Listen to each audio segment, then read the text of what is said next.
Ketika rumah dan mobil mewah dariku dijadikan panggung kesombongan ibu mertua demi membanggakan anaknya yang pengkhianat, ia tak sadar bahwa akulah sutradara yang memegang kendali untuk merobohkan istana kebohongan mereka di depan semua orang.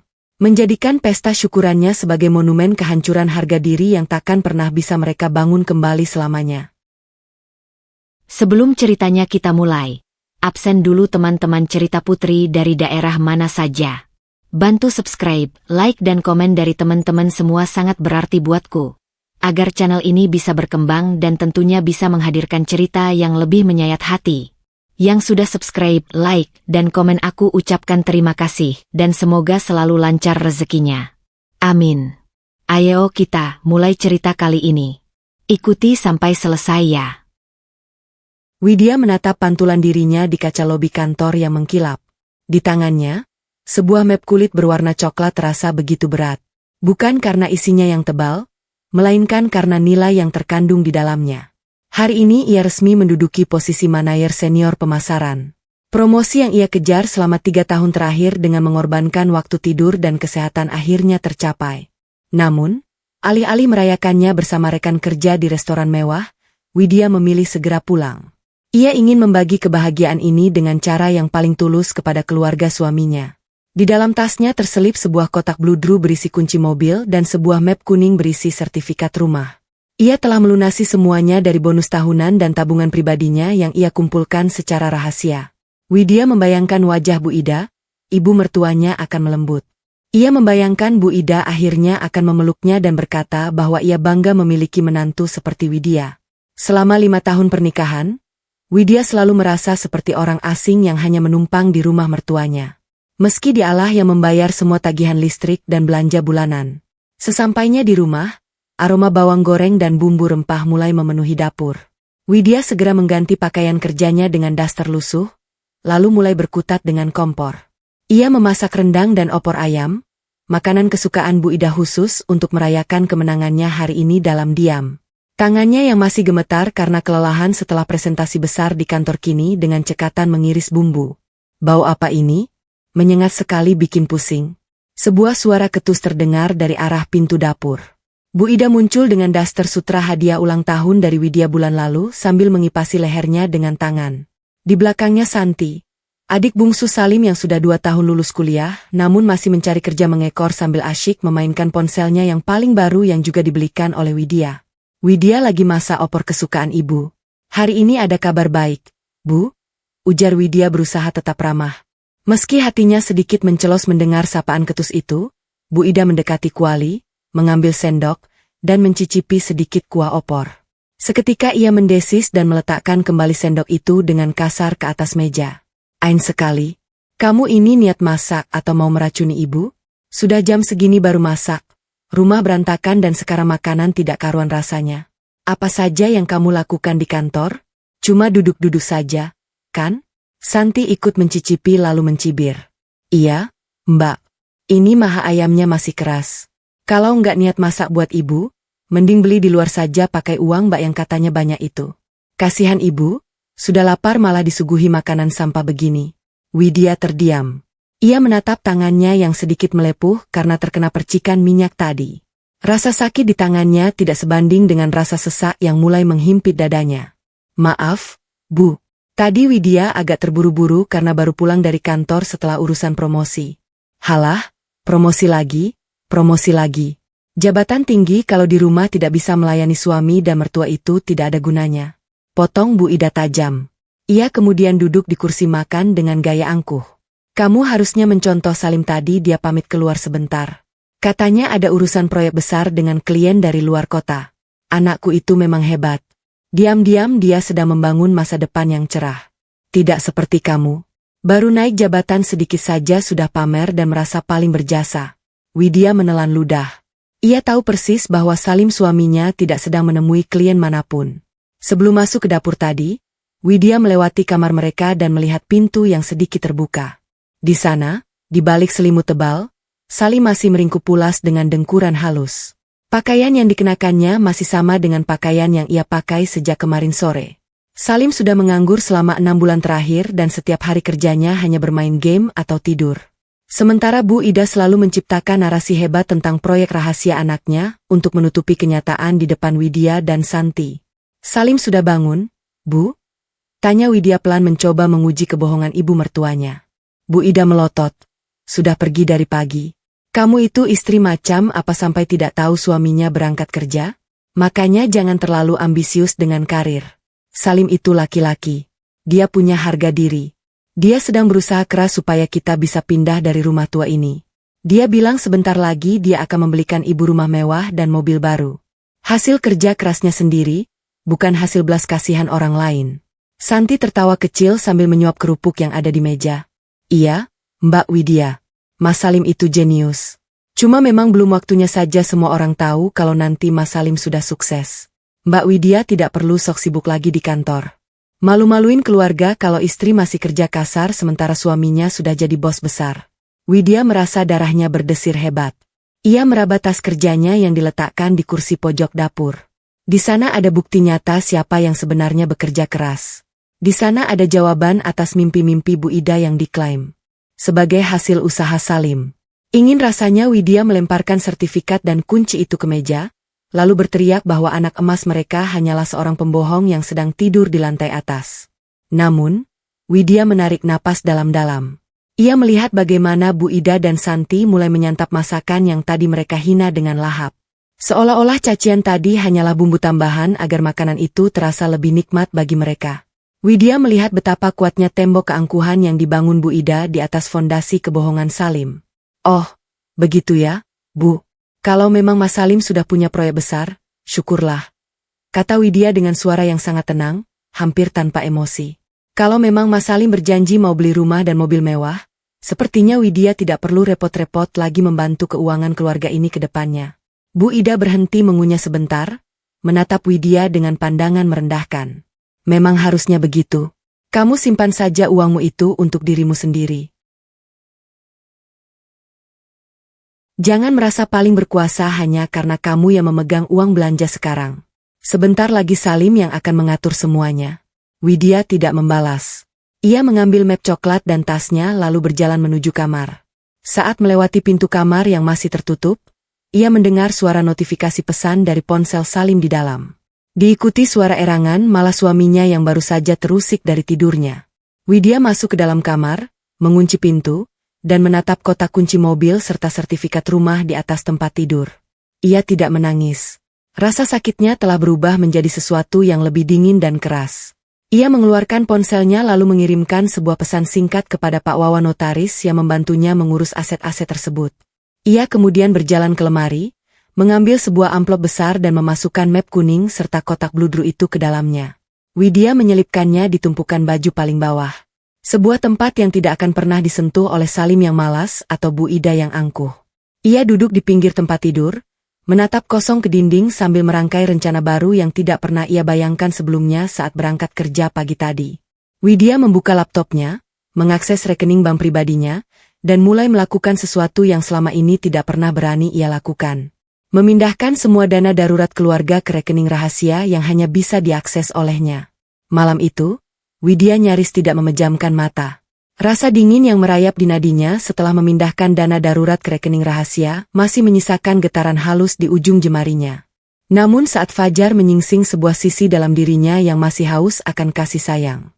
Sisi kecil yang selalu berharap bisa dianggap sebagai anak oleh ibu mertuanya kembali berbisik. Mungkin jika ia memberikan segalanya, dinding es itu akan mencair. Mungkin kemewahan adalah bahasa yang paling dipahami oleh Bu Ida. Widya mematut diri di depan cermin, merapikan kerah blusnya. Di atas meja rias, amplop kuning dan kotak bludru itu menanti.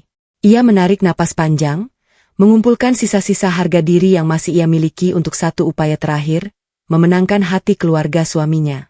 Di ruang makan, suasana sudah bising. Salim duduk dengan mata mengantuk sambil menyesap kopi. Sementara Bu Ida dan Santi sedang asyik membolak-balik katalog pakaian mewah di ponsel. Ibu, Mas Salim, ada sesuatu yang ingin Widya sampaikan. Suara Widya memecah keheningan. Ia meletakkan amplop dan kotak itu tepat di tengah meja. Di antara piring-piring bekas sarapan yang belum dibersihkan. Bu Ida mengangkat alis, menatap benda itu dengan tatapan curiga. Apalagi ini mau pamer bonus kantor lagi? Ini untuk ibu. Widya mendorong benda itu lebih dekat. Sertifikat rumah di kawasan Menteng Regensi dan kunci mobil yang ada di depan semuanya atas nama ibu. Widya ingin ibu tinggal di tempat yang lebih layak sebagai tanda terima kasih Widya karena sudah diterima di keluarga ini. Keheningan sesaat menyergap ruangan itu. Salim tersedak kopinya. Matanya melotot menatap kunci mobil berlogo mewah itu. Bu Ida dengan cepat menyambar amplop kuning tersebut, membukanya dengan tangan gemetar lalu membaca baris demi baris. Ini serius, gumam Bu Ida. Namun alih-alih pelukan atau ucapan terima kasih yang tulus, wajahnya justru mengeras dengan ekspresi angkuh yang semakin menjadi. Ia menatap Widya dengan sorot mata yang seolah mengatakan bahwa ini sudah seharusnya terjadi. Ya, memang sudah sepantasnya kamu melakukan ini. Sudah bertahun-tahun kamu tinggal di rumah ini, setidaknya ini bisa menebus kesalahanmu yang selama ini kurang perhatian pada ibu. Santi memeki kegirangan, menyambar kunci mobil. Wah, Mbak Widya, ini beneran mobil yang model terbaru itu. Akhirnya aku gak malu lagi kalau diajak jalan sama teman-teman. Widya tertegun. Tidak ada kata, terima kasih. Tidak ada binar haru. Yang ada hanyalah penghitungan utang budi yang seolah tidak pernah lunas. Ayo, cepat. Seru Bu Ida tiba-tiba. Berdiri dengan semangat yang meluap-luap. Ia tidak mempedulikan Widya yang masih mematung. Santi, panggil Bu Retno dari sebelah biar dia lihat siapa yang punya rumah paling mewah di lingkungan ini sekarang. Dan kamu, Widya, jangan cuma bengong. Cepat bereskan barang-barang ibu dan Salim. Kita pindah hari ini juga. Ibu tidak mau menghabiskan satu malam lagi di rumah pengap ini. Belum sempat Widya menjawab. Pintu depan sudah terbuka lebar.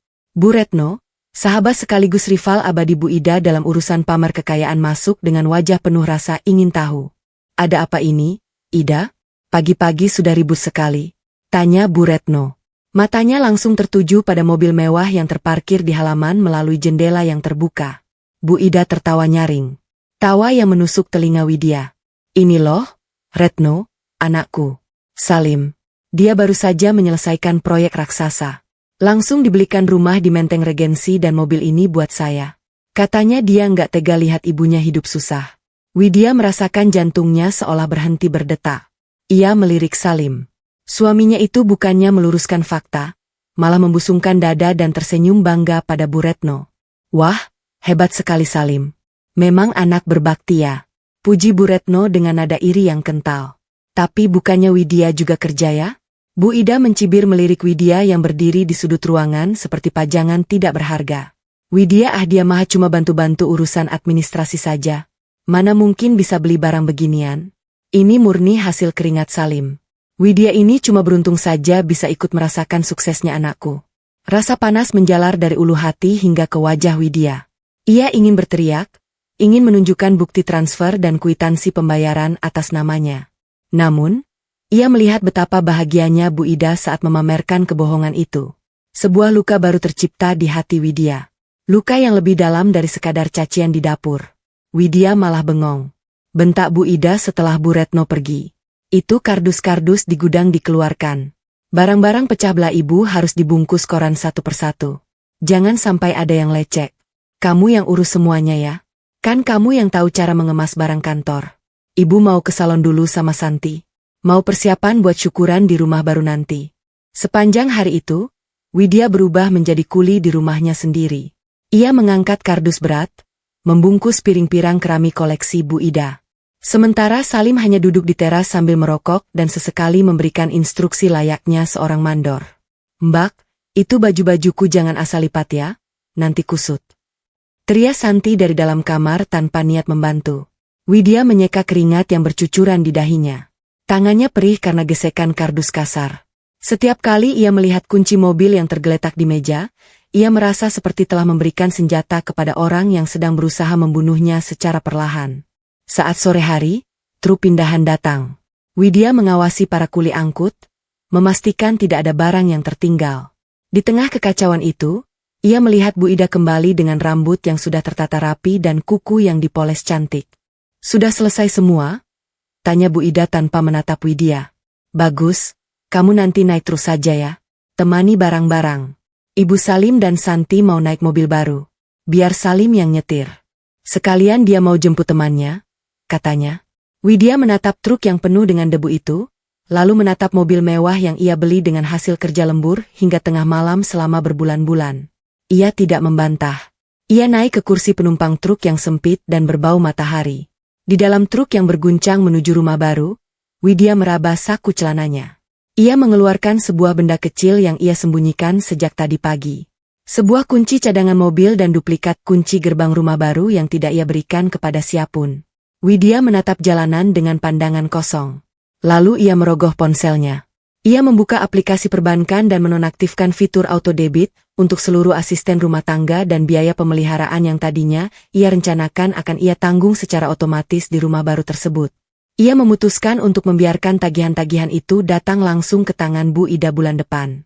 Tepat di saat semua orang mengira mereka sudah berada di puncak dunia. Duduk di kursi empuk ruang kerjanya yang baru, Widya merasa dunianya terbelah menjadi dua. Di balik dinding kaca kantor ini, ia adalah seorang profesional yang disegani, perempuan yang kata-katanya didengar dan keputusannya menentukan arah perusahaan. Namun, sisa debu dari bakru pindahan kemarin seolah masih menempel di kulitnya. Mengingatkan Widya bahwa di mata keluarganya, ia tak lebih dari sekadar mesin uang yang tidak punya suara. Pintu ruangan diketuk pelan. Rangga, pria dengan setelan jas abu-abu yang selalu tampak rapi dan berwibawa, masuk dengan senyum tipis yang tulus. Sebagai atasan yang telah mengawasi perkembangan karir Widya sejak posisi staf biasa, Rangga tahu persis dedikasi bawahannya ini. Selamat atas kepindahan ke rumah barunya, Widya. Saya dengar dari bagian administrasi. Kamu sudah mulai mengurus domisili baru, ujar Rangga sambil meletakkan sebuah map hitam di atas meja. Dan ini ada apresiasi tambahan dari perusahaan. Bonus performa karena target kuartal ini terlampaui berkat strategi pemasaranmu. Kamu layak mendapatkannya. Widya membuka map itu. Angka yang tertera di sana sangat besar. Cukup untuk membayar cicilan apartemen kecil atau membeli perhiasan mewah. Namun yang membuat matanya berkaca-kaca bukanlah nominalnya, melainkan pengakuan Rangga. Terima kasih, Pak Rangga. Ini sangat berarti bagi saya, jawab Widya lirih. Gunakan untuk dirimu sendiri, Widya. Kamu terlalu sering memikirkan orang lain. Rangga menatapnya dengan sorot mata bijak. Seolah dia bisa membaca keletihan yang tersembunyi di balik riasan wajah Widya yang sempurna. Kata-kata itu menghantam Widya tepat di ulu hati. Kapan terakhir kali ia membeli sesuatu benar-benar untuk kebahagiaannya sendiri?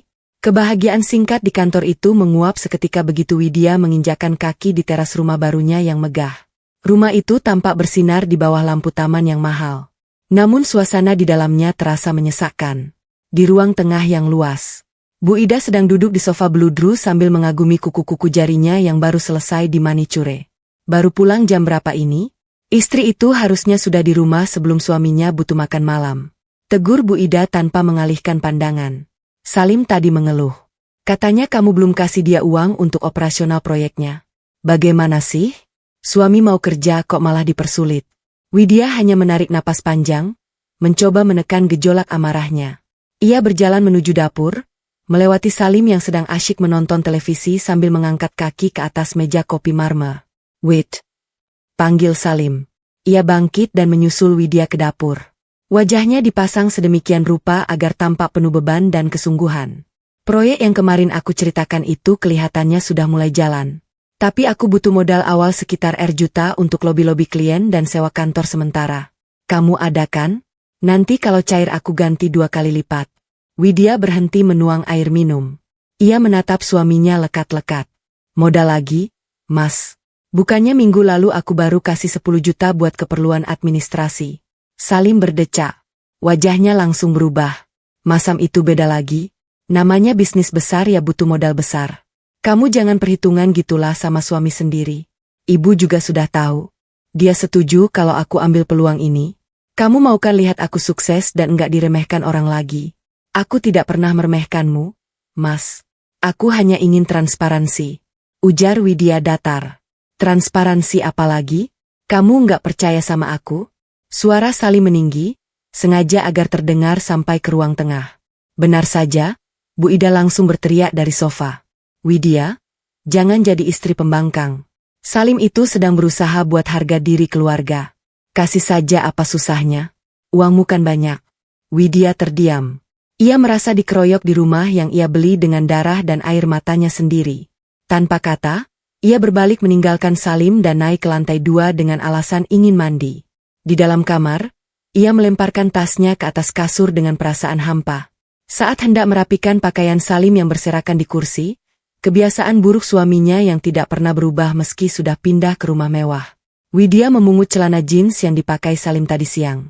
Ia merok sakunya, berniat memastikan tidak ada benda berharga yang terbawa ke mesin cuci.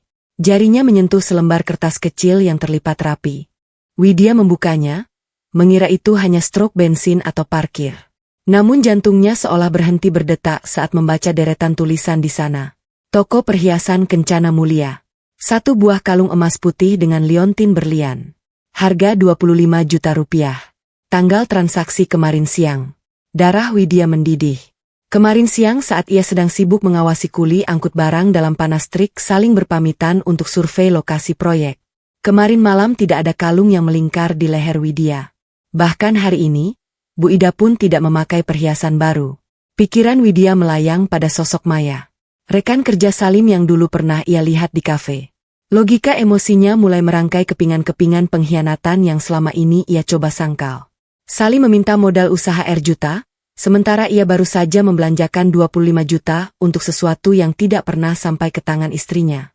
Tekanan di dadanya kini bukan lagi rasa sedih, melainkan kemarahan yang dingin dan tajam. Selama ini ia membiarkan dirinya diinjak-injak karena ia pikir ia sedang menjaga keutuhan rumah tangga. Ia memberikan rumah dan mobil karena ia pikir itu akan membuat mereka menghargainya. Ternyata ia hanya sedang memberi makan monster yang tidak akan pernah kenyang. Widya melipat kembali strok itu dengan tangan gemetar lalu memasukkannya ke dalam dompet kecil di dalam tas kerjanya. Ia menarik napas dalam, menatap pantulan matanya yang kini terlihat berbeda di cermin. Tidak ada lagi keraguan. Ia berjalan menuju meja rias, mengambil ponselnya dan membuka aplikasi pesan. Ia tidak menghubungi Salim. Ia tidak melabrak ibu mertuanya. Dengan gerakan yang pasti namun penuh risiko, ia mengetik pesan kepada seseorang yang selama ini mengurus seluruh asetnya. Pak Wawan, saya butuh bantuan Bapak. Tolong siapkan laporan detail pengeluaran dari rekening bersama yang pernah saya buat untuk Salim dalam 3 bulan terakhir. Dan satu lagi, saya ingin Bapak memasang perangkat pelacak GPS di mobil baru yang kemarin saya berikan pada Ibu. Lakukan besok pagi sebelum mereka bangun. Widya meletakkan ponselnya. Ia tahu sekali ia melangkah ke jalur ini, tidak akan ada jalan kembali. Ia baru saja menabuh genderang perang di dalam rumahnya sendiri. Pesan singkat dari Pak Wawan masuk tepat saat Widya sedang meninjau laporan mingguan di kompartemennya. Alat sudah terpasang. Bu, koordinat sekarang area SCBD Cavele Petit. Widya mematikan layar ponselnya dengan gerakan yang nyaris mekanis. Jantungnya berdegup kencang. Sebuah sensasi yang jarang ia rasakan di kantor. Bahkan saat menghadapi negosiasi paling alot sekalipun, SCBD, katanya Salim ada janji dengan investor di Bekasi. Widya meraih tasnya, berpamitan pada sekretarisnya dengan alasan ada pertemuan mendadak di luar dan segera meluncur menuju lokasi yang tertera di aplikasi pelacak tersebut. Sepanjang perjalanan, Widya mencoba menenangkan diri. Ia berharap GPS itu salah. Ia berharap Salim benar-benar sedang berjuang mencari modal usaha seperti yang ia klaim semalam. Namun, begitu mobil taksi daring yang ia tumpangi berhenti di seberang kafe bergaya Prancis itu, harapan Widya hancur berkeping-keping. Di sana terparkir dengan gagahnya mobil SUV mewah berwarna putih mutiara. Mobil yang 2 hari lalu Widya serahkan kuncinya kepada Bu Ida. Mobil yang plat nomornya masih diingat betul oleh Widya karena ia sendiri yang memilih angka keberuntungannya. Widya melangkah masuk ke dalam kafe dengan kacamata hitam menutupi matanya yang mulai memanas. Di sudut ruangan yang agak tersembunyi oleh tanaman hias, ia melihat mereka. Salim duduk berhadapan dengan seorang wanita muda berambut gelombang yang tampak anggun dalam balutan blus sutra. Wanita itu adalah Maya. Widya mengenalinya sebagai mantan rekan kerja Salim di perusahaan lama. Wanita yang dulu sering dikeluhkan Salim sebagai rekan yang menyebalkan, namun kini tampak begitu akrab hingga jemari mereka saling bertautan di atas meja. Pemandangan itu bagai belati yang dihunus ke dada Widya. Namun yang membuat napasnya benar-benar terhenti adalah apa yang melingkar di leher Maya. Sebuah kalung emas putih dengan liontin berlian yang berkilau tertimpa cahaya lampu kafe. Itu adalah kalung dari strok yang ia temukan semalam. Salim tertawa. Jenis tawa lepas yang tidak pernah ia tunjukkan di rumah.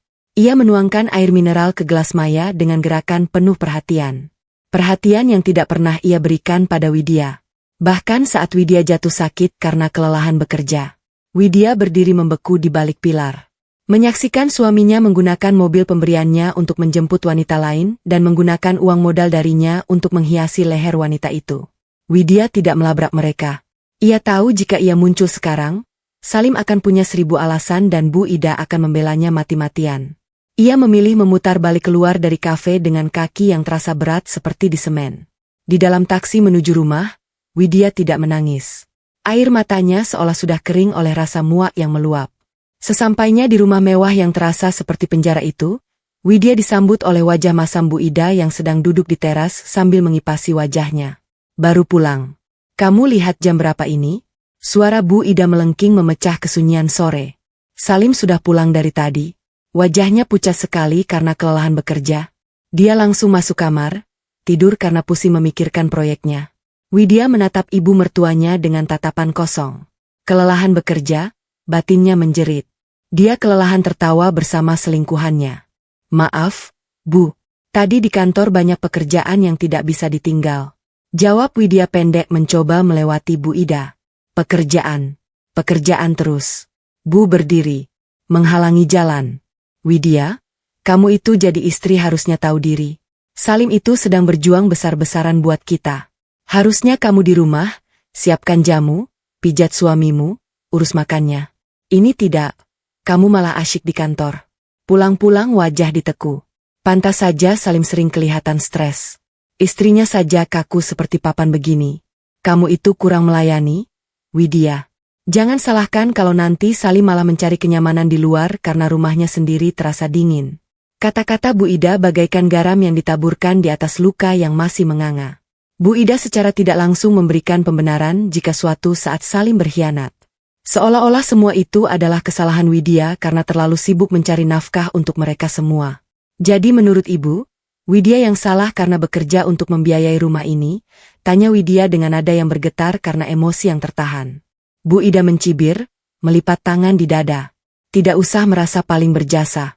Uang yang kamu hasilkan itu tidak sebanding dengan harga diri Salim yang harus tertekan karena istrinya merasa lebih hebat. Salim itu sedang lelah bekerja. Dia butuh istri yang penurut, bukan yang terus-terusan mengungkit soal materi. Sudah, sana masuk. Cuci kakimu. Jangan bawa debu kantor ke dalam rumah baru ini. Widya masuk ke dalam rumah dengan perasaan hancur yang mulai mengeras menjadi tekad. Ia berjalan menuju dapur. Namun langkahnya terhenti di depan pintu kamar utama. Dari dalam ia mendengar suara Salim yang sedang berbicara di telepon dengan nada berbisik yang sangat mesra. Iya, sayang. Sabar ya. Nanti kalau rumah ini sudah benar-benar atas namaku, kita tidak perlu sembunyi-sembunyi lagi. Ibuku sudah sangat suka padamu. Dia bilang kamu jauh lebih perhatian daripada Widya. Widya menutup mulutnya dengan tangan agar isakannya tidak terdengar. Kebenaran itu kini telanjang di depannya. Bukan hanya Salim, tapi Bu Ida pun sudah tahu tentang Maya. Atau setidaknya sudah merestui kehadiran wanita lain dalam hidup Salim selama ada keuntungan materi yang bisa mereka peras dari Widya. Widya masuk ke kamar tamu, bukan kamar utamanya dengan Salim. Ia mengunci pintu di bawah remang lampu kamar, ia mengeluarkan ponselnya. Ia tidak lagi mencari bukti perselingkuhan. Ia sudah memilikinya. Kini ia mulai mencari sesuatu yang lebih strategis. Ia membuka aplikasi e-banking miliknya lalu menghubungi layanan pelanggan untuk melaporkan bahwa kartu kredit yang ia pegangkan pada Salim telah hilang. Dengan satu ketukan jari, ia memblokir akses finansial utama suaminya tanpa pemberitahuan. Itu adalah keputusan kecil yang berisiko. Namun, Widya merasa itu adalah satu-satunya cara agar ia bisa bernapas di tengah sesak yang menghimpitnya. Ia tahu besok pagi akan ada badai. Namun untuk pertama kalinya, Widya merasa siap menghadapi badai itu. Pagi itu, udara di dalam rumah mewah di Menteng Regensi terasa lebih dingin dari biasanya. Meski pendingin ruangan sudah dimatikan sejak subuh, Widya terbangun dengan perasaan yang berbeda. Perasaan hampa yang mulai mengeras menjadi dinding pelindung. Gemas suara mesra Salim di telepon semalam masih terngiang beradu dengan cacian Bu Ida yang menuduhnya sebagai istri yang tidak becus melayani. Widya melangkah ke dapur berniat menyeduh kopi sebelum berangkat ke kantor. Namun pemandangan di meja makan menghentikan langkahnya. Santi yang biasanya baru bangun siang hari sudah duduk tegak dengan sebuah buku catatan kecil dan kalkulator di depannya. Di sampingnya, Bu Ida sedang menyesap teh dengan ekspresi puas. Nah, ini dia orangnya. Duduk dulu, Widya. Ada hal penting yang mau kami bicarakan, ujar Bu Ida. Suaranya terdengar lebih berwibawa dari biasanya. Widya menarik kursi menatap buku catatan di depan Santi. Ada apa, Bu? Widya harus segera berangkat. Ada rapat pagi. Santi berdehem lalu membuka buku catatannya. Begini, Mbak. Sejak kita pindah ke rumah ini, pengeluaran kita jadi bengkak. Listrik, air, biaya keamanan. Sampai perawatan taman itu mahal. Mas Salim kan lagi fokus sama proyek besarnya. Jadi dia nggak boleh diganggu sama urusan receh begini. Ibu dan aku sudah sepakat mulai bulan ini urusan keuangan dapur dan rumah tangga biar aku yang pegang. Widya mengernyit. Maksudnya kamu yang pegang? Iya, sahut Santi cepat. Matanya berbinar penuh ambisi. Mbak Widya kan sibuk di kantor pulang malam terus. Enggak efisien kalau tiap mau beli garam saja harus minta Mbak. Jadi lebih baik gaji Mbak setiap bulan ditransfer semua ke rekeningku. Nanti aku yang atur alokasinya. Lagi pula, rumah ini kan milik keluarga. Sudah seharusnya penghasilan kita disatukan untuk kepentingan bersama semuanya? Tanya Widya pelan. Suaranya nyaris berbisik. Ia menatap Bu Ida mencari setitik kewarasan di mata ibu mertuanya. Namun yang ia temukan hanyalah dukungan penuh untuk rencana gila Santi. Iya, semuanya Widya timpal Bu Ida. Jangan pelit. Kamu kan sudah tinggal di sini, makan di sini, menikmati fasilitas yang dibelikan Salim. Sudah sewajarnya kamu berkontribusi penuh. Anggap saja ini bentuk pengabdianmu pada keluarga suami. Lagi pula, istri yang baik itu tidak boleh pegang uang terlalu banyak. Nanti malah jadi sombong dan membangkang seperti yang kamu lakukan belakangan ini. Widya merasakan dadanya sesak. Bukan karena sedih, melainkan karena kemuakan yang sudah mencapai puncaknya. Mereka benar-benar menganggapnya sebagai mesin ATM tanpa perasaan. Mereka menggunakan narasi rumah milik keluarga untuk merampoknya. Padahal mereka tahu atau setidaknya berpura-pura tidak tahu bahwa Widyalah yang membayar setiap senti dari kemewahan ini. Maaf, Santi, Bu. Widya tidak bisa kalau harus menyerahkan semua gaji, ujar Widya berusaha tetap tenang. Widya punya kebutuhan pribadi dan tabungan masa depan. Wajah Santi langsung berubah masam. Kebutuhan pribadi apa sih, Mbak? Kan semua sudah ditanggung di sini. Mbak mau beli tas mewah lagi? Mau pamer di kantor? Ingat Mbak, Mas Salim itu lagi berjuang. Mbak harusnya dukung, bukan malah egois begini. Cukup Santi. Selawi Widya. Suaranya dingin dan tajam hingga membuat Santi terdiam sejenak. Widya berdiri meraih tas kerjanya. Widya akan tetap kasih uang belanja seperti biasa. Tapi untuk menyerahkan seluruh gaji itu tidak mungkin. Widya melangkah pergi tanpa mempedulikan teriakan Bu Ida yang memanggilnya. Menantu durhaka di dalam mobil. Saat ia menyetir sendiri. Karena Salim sengaja membawa mobil putih mewah itu entah kemana, air mata Widya akhirnya jatuh satu-satu. Ia menyadari satu hal yang menyakitkan. Kebaikannya bukan sekadar tidak dihargai, tapi dianggap sebagai kewajiban yang harus mereka peras. Habis-habis sampai di kantor, Widya tidak langsung bekerja. Ia menghubungi Pak Wawan melalui saluran pribadi. Pak Wawan, saya butuh semua dokumen asli transaksi pembelian rumah dan mobil semuanya. Mulai dari bukti transfer DP, pelunasan, hingga kwitansi notaris. Saya ingin dokumen itu dipisahkan dari berkas yang ada di rumah, ujar Widya saat mereka bertemu di sebuah kedai kopi tersembunyi di dekat kantornya. Pak Wawan, pria parubaya yang selalu tampak tenang menatap Widya dengan prihatin. Ada masalah, Bu Widya? Sepertinya ibu sangat terburu-buru. Saya hanya ingin mengamankan apa yang menjadi hak saya, Pak. Jawab Widya tegas. Mereka mulai mencoba menguasai keuangan saya. Saya tidak mau saat badai ini pecah. Saya tidak punya senjata untuk membela diri. Pak Wawan mengangguk mengerti. Baik, Bu. Saya akan siapkan semuanya dalam folder transkripsi dan salinan fisiknya akan saya simpan di brankas kantor saya. Tapi, Bu, jika mereka tahu ibu mulai mengumpulkan bukti-bukti ini, mereka mungkin akan lebih agresif. Saya tahu risikonya, Pak. Tapi diam saja adalah risiko yang lebih besar bagi saya sekarang, sahut Widya. Sore harinya, Widya pulang dengan perasaan yang lebih waspada. Saat ia memasuki rumah, ia melihat Salim sedang duduk di sofa dengan wajah merah padam. Di tangannya ada sebuah kartu kredit yang tadi pagi sudah diblokir oleh Widya. Widya, apa-apaan ini? Bentak Salim begitu melihat istrinya. Aku tadi mau bayar makan siang sama klien, tapi kartunya ditolak. Kamu sengaja mau mempermalukan aku di depan orang. Widya menatap suaminya datar. Kartu itu hilang semalam, Mas. Jadi aku blokir demi keamanan. Kenapa kamu tidak pakai uang modal yang aku kasih kemarin saja? Salim tergagap. Wajahnya berubah dari marah menjadi panik yang tertutup keangkuhan. Uang-uang itu sudah masuk ke deposit vendor. Mana bisa diambil lagi? Kamu ini benar-benar keterlaluan, Widya. Gara-gara kamu kredibilitas aku jatuh. Bu Ida dan Santi keluar dari kamar, ikut mengerumuni Widya seolah-olah Widya adalah terdakwa di pengadilan. Kamu dengar itu, Widya? Gara-gara kamu proyek Salim bisa berantakan. Seru Bu Ida. Mulai besok kamu harus serahkan kartu atmu pada Santi. Biar dia yang pegang kendali supaya kejadian seperti ini tidak terulang. Widya menatap mereka satu persatu. Ia melihat keserakahan di mata Santi, keangkuhan di wajah Bu Ida, dan pengkhianatan di mata Salim. Ia teringat pada folder dokumen yang sedang disiapkan Pak Wawan. Baik, ujar Widya pelan. Membuat mereka semua tertegun karena tidak menyangka Widya akan menyerah secepat itu. Besok pagi Widya akan kasih kartu ATM yang kalian mau. Malam itu di dalam kamarnya, Widya tidak tidur. Ia membuka laptopnya. Ia tidak menyerahkan rekening gajinya. Sebaliknya, ia membuat sebuah rekening baru dengan setoran awal minimal, lalu mendaftarkan layanan pesan otomatis pada banknya. Ia memindahkan sebagian besar saldonya ke rekening rahasia yang ia buat bersama Pak Wawan sore tadi. Dengan tangan yang sedikit bergetar, Widya mengirimkan pesan singkat kepada bagian keuangan di kantornya, meminta agar seluruh penggajian bulan depan dialihkan ke nomor rekening baru yang baru saja ia buat.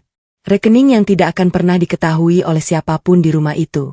Widya tahu ini adalah langkah yang sangat berisiko.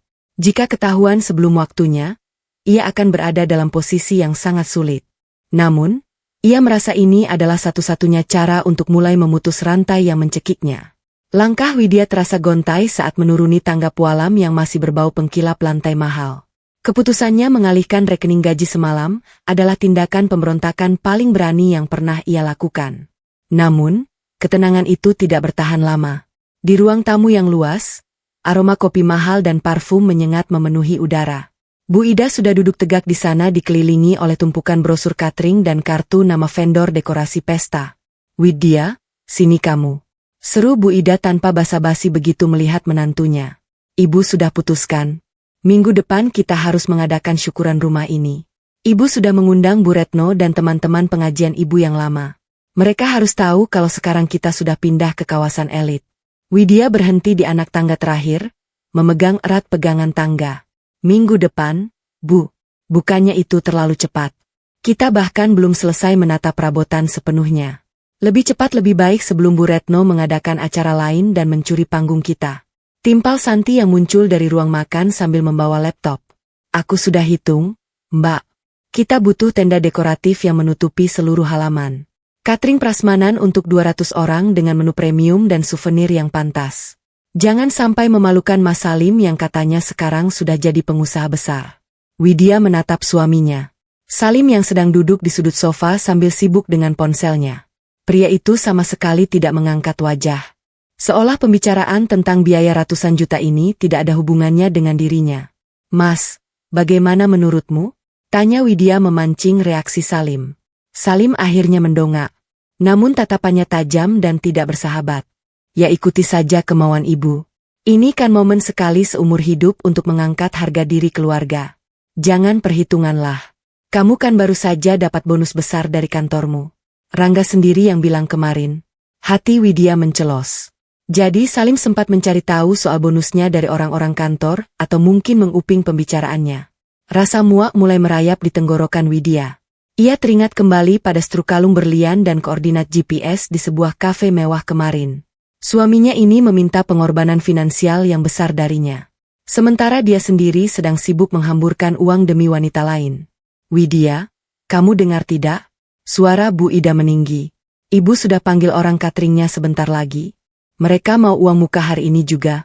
Dan ingat, cateringnya harus yang nomor 1. Ibu tidak mau Bu Retno mencela makanan kita seperti dia mencela masakanmu yang asin itu. Widya menarik napas dalam-dalam. Berapa totalnya, Bu? Santi menyodorkan secari kertas dengan angka yang membuat kepala Widya berdenyut. 150 juta rupiah hanya untuk satu hari pamer di depan teman-teman Bu Ida. Angka itu setara dengan setengah dari bonus performa yang baru saja ia terima. Aku akan bayar, kata Widya pendek. Kalimat itu membuat wajah Bu Ida dan Santi seketika cerah. Namun bagi Widya, kalimat itu adalah sebuah investasi untuk kejatuhan mereka yang lebih menyakitkan nantinya. Tapi aku ingin semua kwitansi dan kontrak vendor harus atas namaku, karena aku yang membayar.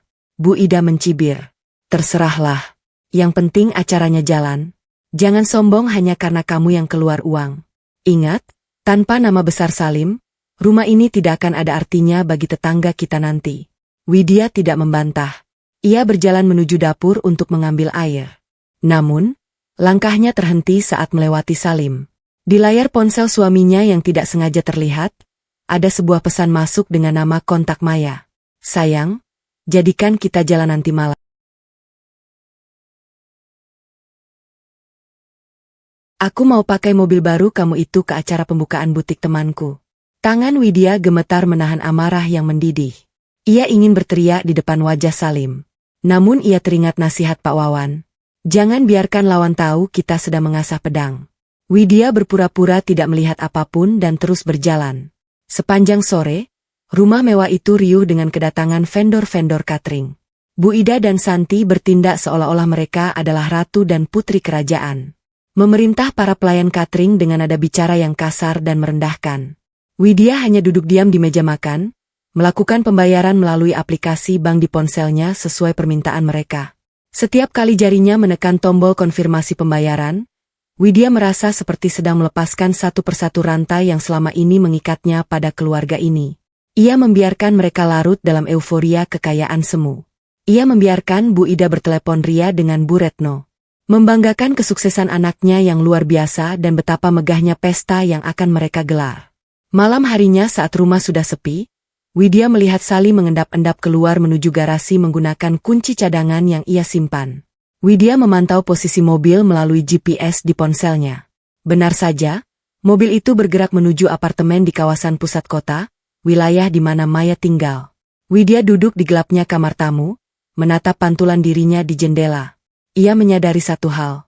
Ia tidak bisa terus-terusan membiarkan mereka menguras hartanya sementara mereka menginjak-injak harga dirinya. Rencana syukuran ini adalah panggung yang mereka buat sendiri untuk memamerkan kebohongan mereka.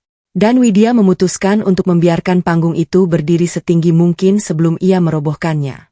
Ia membuka folder dokumen yang dikirimkan Pak Wawan sore tadi.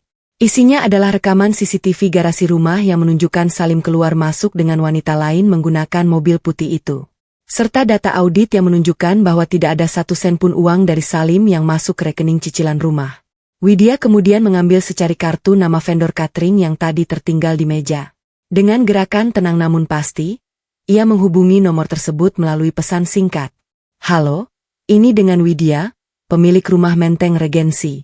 Untuk pesanan catering atas nama Bu Ida, tolong ubah detail pesanan nomor kwitansinya. Jangan gunakan alamat rumah sebagai penagihan akhir. Kirimkan semuanya ke alamat kantor saya saja. Dan satu lagi, saya ingin ada menu khusus di meja utama yang hanya boleh disajikan jika saya yang memberikan kode. Widya meletakkan ponselnya. Ia tahu keputusannya melibatkan pihak ketiga dalam urusan domestik ini sangat berisiko jika sampai bocor ke telinga Bu Ida. Namun, ia merasa perlu memegang kendali atas setiap detail pesta itu, termasuk detail yang mungkin akan menjadi senjata pamungkasnya nanti. Pagi itu, mendung menggantung rendah di langit Menteng, seolah mewakili perasaan Widya yang kian hari kian berat. Setelah sabotase kecil yang ia lakukan pada tagihan catering semalam, Widya merasa seperti sedang berjalan di atas tali tipis di atas jurang. Ia terjaga bukan karena alarm, melainkan karena suara tawa nyaring dari lantai bawah yang sangat ia kenali sebagai suara suaminya. Salim bersahut-sahutan dengan suara lembut seorang wanita yang asing namun terasa mengancam. Widya merapikan rambutnya yang kusut, menarik napas panjang untuk menekan debar jantungnya, lalu menuruni tangga. Di ruang tamu yang didominasi marmer Italia, ia melihat pemandangan yang membuat dunianya seolah berhenti berputar. Di sana, duduk di sofa beludru yang Widya pilih sendiri, adalah wanita yang ia lihat di kafe kemarin. Maya, wanita itu tampak sangat percaya diri dalam balutan setelan blazer berwarna krem yang tampak mahal. Rambutnya tertata rapi dan di lehernya kalung berlian hasil keringat Widya berkilau dengan angkuhnya. Di depannya, Bu Ida sedang tertawa lebar. Sementara Salim duduk di samping Maya dengan jarak yang sangat tidak wajar untuk dua orang yang mengklaim diri sebagai rekan bisnis. Oh, Widya, kamu sudah bangun? Sini, jangan cuma berdiri di situ. Siapa Bu Ida? Nadanya terdengar ketus, namun ada nada pamer di sana. Ini ada Maya, rekan bisnis strategi Salim. Dia yang bantu Salim mengurus lobi-lobi proyek di pusat. Maya ini baru saja pulang dari Singapura membawakan ibu oleh-oleh tas ini.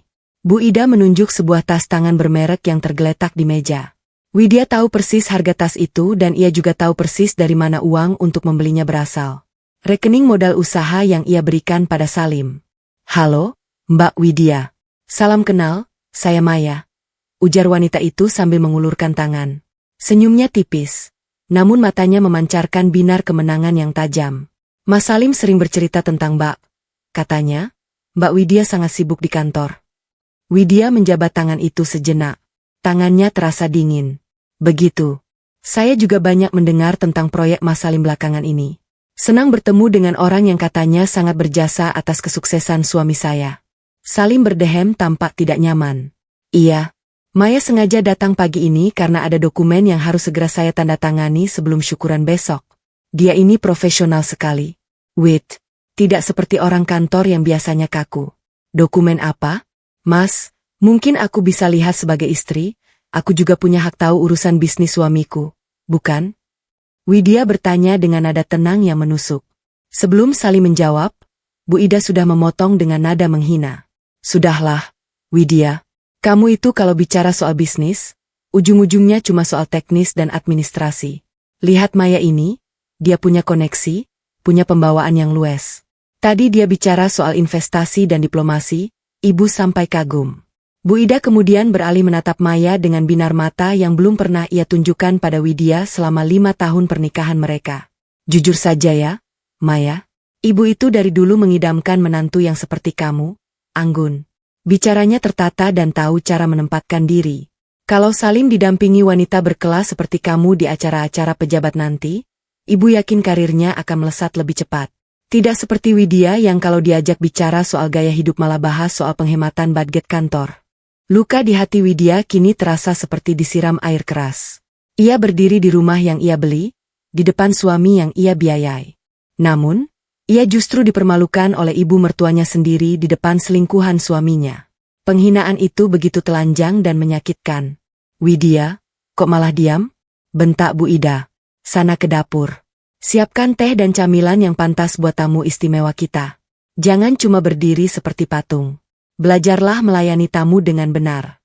Mumpung ada Maya di sini yang bisa kamu contoh cara bersikapnya. Widya menelan ludah yang terasa pahit. Ia menatap Salim, berharap suaminya akan membelanya atau setidaknya merasa malu. Namun, Salim justru sibuk menuangkan air ke gelas Maya, mengabaikan istrinya, seolah-olah Widya adalah asisten rumah tangga yang memang sudah tugasnya berada di dapur. Dengan kaki gemetar, Widya berjalan ke dapur. Di sana, ia bersandar pada meja kitchen island yang dingin. Isakannya tertahan di tenggorokan. Ia mendengar suara tawa Maya dari ruang tengah. Disusul suara Santi yang baru saja turun dan langsung akrab menyapa Maya dengan sebutan Mbak Cantik. Widya mulai menyadari bahwa ia telah dikepung. Maya bukan sekadar gangguan. Dia adalah pengganti yang sudah dipersiapkan oleh Salim dan direstui oleh Bu Ida serta Santi. Mereka hanya menunggu waktu yang tepat untuk mendepak Widya setelah semua aset berhasil mereka kuasai sepenuhnya. Ingin aku melayani ya? Gumam Widya pelan. Matanya yang sembab kini menyipit memancarkan kilat tekad yang dingin. Widya mengambil nampan menyiapkan 3 cangkir teh. Namun bukannya segera membawa nampan itu keluar. Ia merogoh kantong dasternya. Ia mengeluarkan sebuah alat perekam suara digital berukuran kecil yang ia beli diam-diam. Dengan gerakan cepat, ia menempelkan alat itu di bawah meja kayu kecil yang biasa diletakkan di sudut ruang tamu, tempat yang sangat dekat dengan sofa tempat mereka bertiga duduk. Setelah itu, ia membawa nampan keluar dengan wajah datar. Ia menyajikan teh itu satu persatu. Saat meletakkan cangkir di depan Maya, Widya sempat menatap mata wanita itu dalam-dalam. Silakan diminum, Maya. Semoga teh ini tidak sepahit kenyataan yang akan kita hadapi nanti. Maya hanya tersenyum meremehkan. Sementara Bu Ida mendengus. Bicara apa sih kamu? Wit, sudah sana masuk kamar kalau tidak ada kerjaan lagi. Jangan ganggu pembicaraan penting kami. Widya berbalik dan berjalan menuju kamarnya di lantai atas. Namun ia tidak benar-benar masuk. Ia berdiri di balkon dalam yang menghadap ke ruang tamu sedikit tersembunyi oleh tirai besar. Ia membuka aplikasi di ponselnya yang terhubung dengan alat perekam tersebut melalui Bluetooth. Suara mereka mulai terdengar jelas di telinga Widya melalui earphone. Ibu tenang saja, nanti di acara syukuran, aku akan pastikan Widya terlihat seperti asisten di depan Bu Retno. Suara Maya terdengar begitu licin. Salim sudah setuju kalau nanti rumah ini akan segera diproses balik namanya atas nama ibu. Biar aman kalau sewaktu-waktu Widya macam-macam. Widya memejamkan mata. Dadanya sesak hingga ia harus memegang pegangan balkon agar tidak jatuh. Rencana mereka lebih kejam dari yang ia duga. Mereka bukan hanya ingin mengkhianatinya, mereka ingin merampas segalanya. Widya masuk ke kamar, mengunci pintu, dan langsung menghubungi Pak Wawan. Tangannya gemetar saat mengetik pesan, namun pikirannya sangat jernih. Pak Wawan, saya berubah pikiran. Jangan tunggu sampai syukuran selesai. Saya ingin Bapak mengirimkan orang untuk mulai mengawasi Maya secara khusus. Saya ingin tahu siapa dia sebenarnya, siapa keluarganya, dan dari mana asal-usul bisnis yang dia banggakan itu. Bayar berapun. Saya butuh informasi itu besok pagi. Widya meletakkan ponselnya di atas kasur. Ia tahu bahwa dengan menyelidiki latar belakang Maya secara agresif, ia berisiko memancing kemarahan Salim yang lebih besar jika hal ini bocor. Namun, Widya tidak peduli lagi. Ia sudah kehilangan rumah tangganya. Kini ia hanya punya satu misi, memastikan bahwa saat ia jatuh, ia akan menyeret mereka semua bersamanya. Gema suara rekaman dari ponsel semalam masih menyisakan denging yang menyakitkan di telinga Widya. Ia terbangun dengan dada yang terasa seperti dihimpit bongkahan es. Dingin, keras, dan menyesakkan. Di rumah megah ini, ia merasa seperti bayangan yang berjalan di tengah kerumunan orang asing yang bersekongkol untuk melenyapkannya. Setiap sudut ruangan yang ia dekorasi dengan rasa cinta kini terasa seperti monumen pengkhianatan. Widya melangkah menuju lemari pakaian di sudut kamar tamu. Tempat ia menyembunyikan sebuah amplop coklat di balik lipatan kain batik peninggalan almarhum ayahnya. Itu adalah uang tunai darurat sebesar 30 juta rupiah. Sisa bonus yang sengaja tidak ia masukkan ke bank untuk berjaga-jaga jika ada kebutuhan mendesak bagi ibunya di kampung. Namun saat jemarinya meraba bagian dalam lipatan kain itu, ia hanya menemukan kekosongan. Jantung Widya berdegup kencang. Ia membongkar seluruh isi lemari, melempar pakaian ke lantai dengan tangan gemetar. Kosong. Amplop itu hilang. Mencari ini, Wit.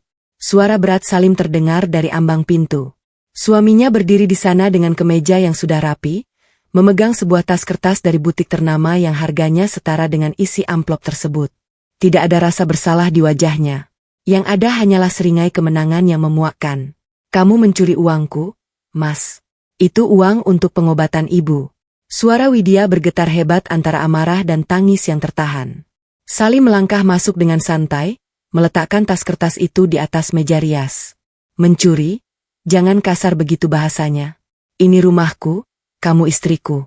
Apa yang ada di dalam rumah ini adalah aku juga. Lagi pula aku sedang ada urusan penting hari ini. Maya bilang ada pertemuan dengan relasi tingkat tinggi dan aku tidak mungkin datang dengan tangan kosong atau penampilan kusam. Ini investasi Wit untuk gengsi suami kamu juga. Kan investasi. Widya tertawa getir. Tawa yang terdengar seperti pecahan kaca.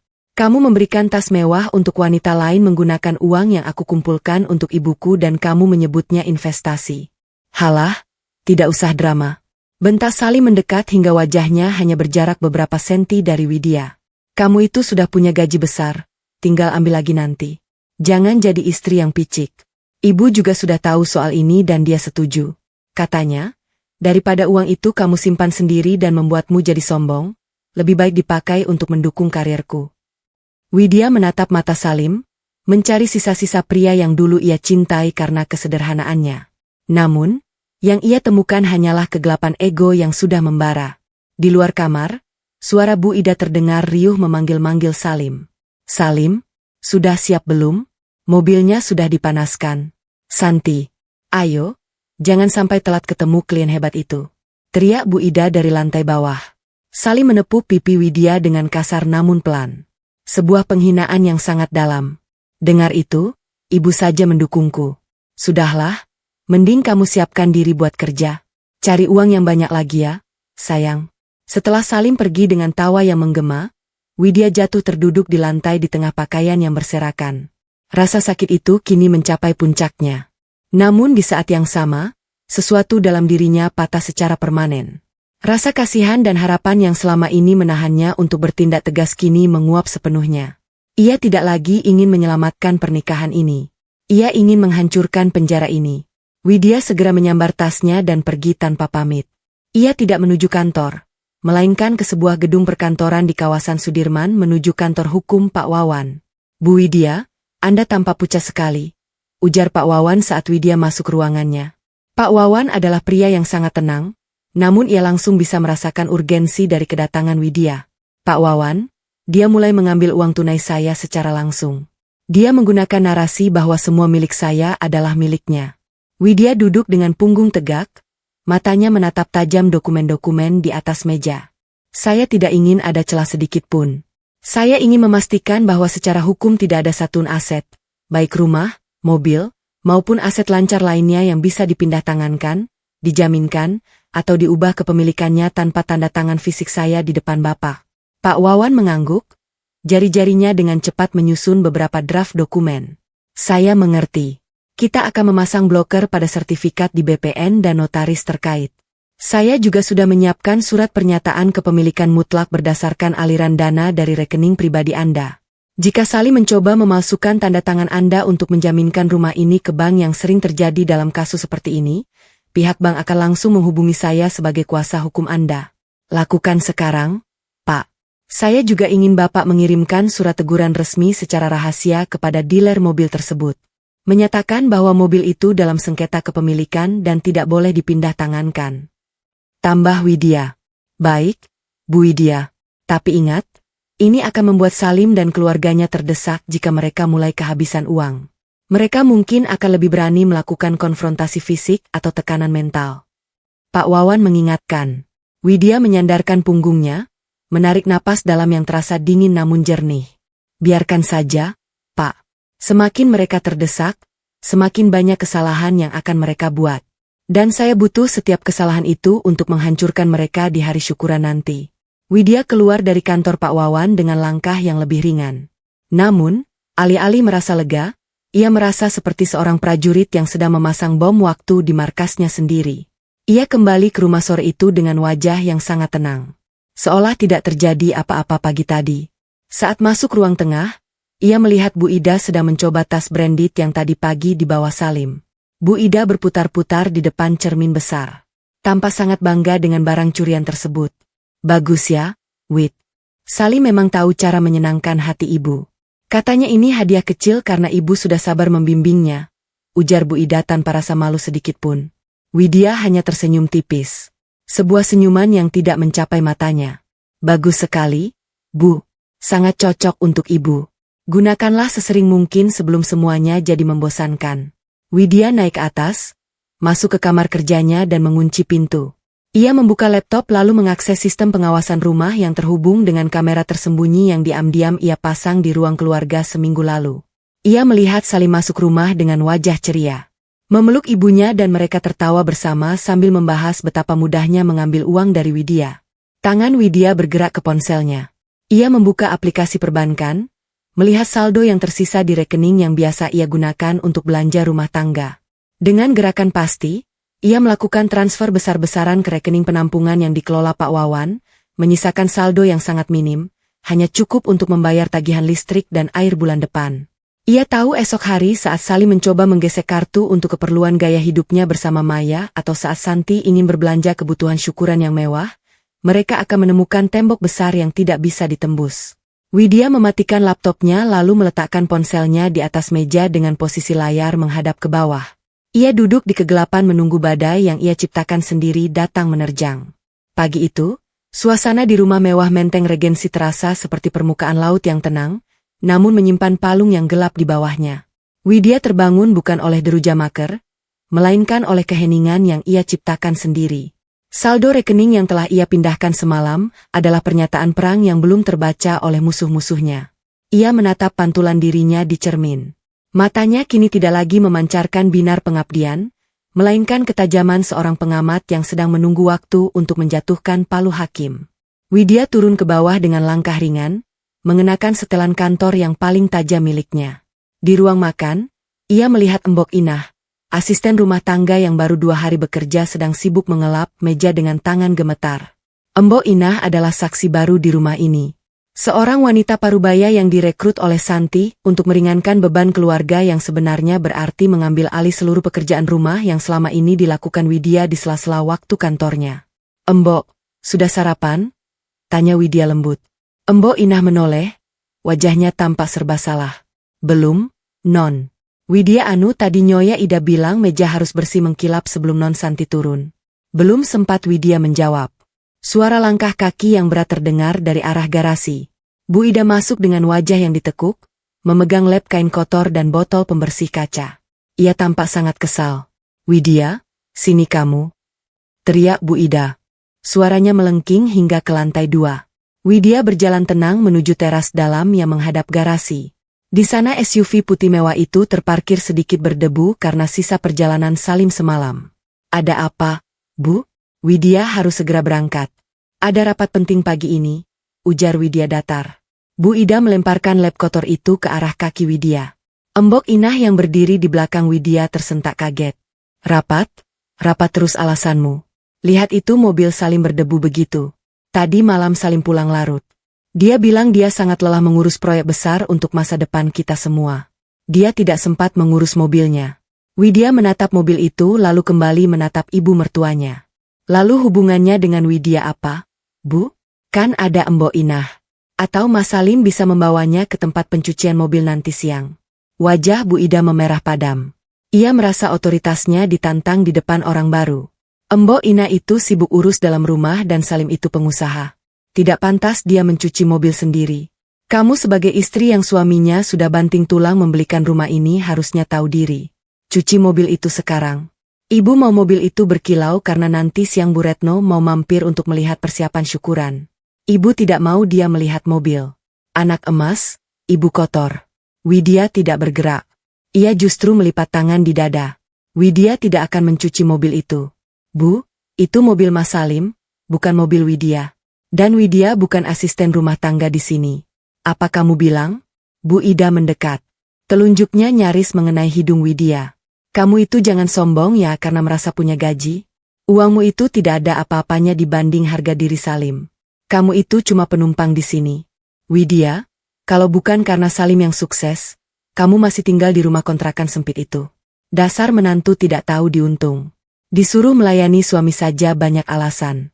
Embok Inah tertunduk dalam-dalam, berpura-pura sibuk dengan debu di pojok ruangan. Namun, telinganya menangkap setiap kata hinaan itu.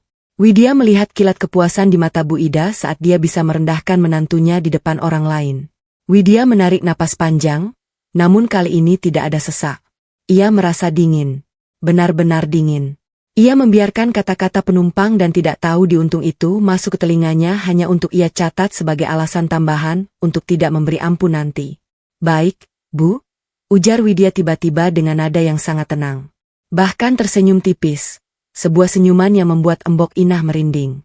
"Kalau ibu merasa mobil ini sangat penting bagi harga diri Mas Salim, biarkan saja begitu. Widya tidak akan menghalangi ibu untuk berpikir begitu." "Nah, begitu dong. Cepat ambil ember." Perintah Bu Ida mengira dia telah menang. "Widya berangkat sekarang." "Bu." "Oh, dan soal syukuran besok lusa. Ibu pesan saja semua yang ibu mau. Tambah lagi undangannya kalau perlu. Biar semua orang tahu betapa suksesnya Mas Salim," kata Widya sambil melangkah pergi menuju mobil kantornya yang terparkir di luar pagar. Bu Ida tertegun di tempatnya, bingung dengan reaksi Widya yang tidak membantah, namun juga tidak melakukan perintahnya. Ia berteriak memaki dari kejauhan, menuduh Widya sebagai wanita karir yang sudah kehilangan akal sehat. Namun, Widya tidak menoleh. Ia masuk ke mobilnya, menutup pintu, dan seketika kesunyian kabin mobil membalutnya. Di dalam mobil, Widya mengeluarkan ponselnya. Ia melihat kalender digitalnya. 2 hari lagi adalah hari syukuran.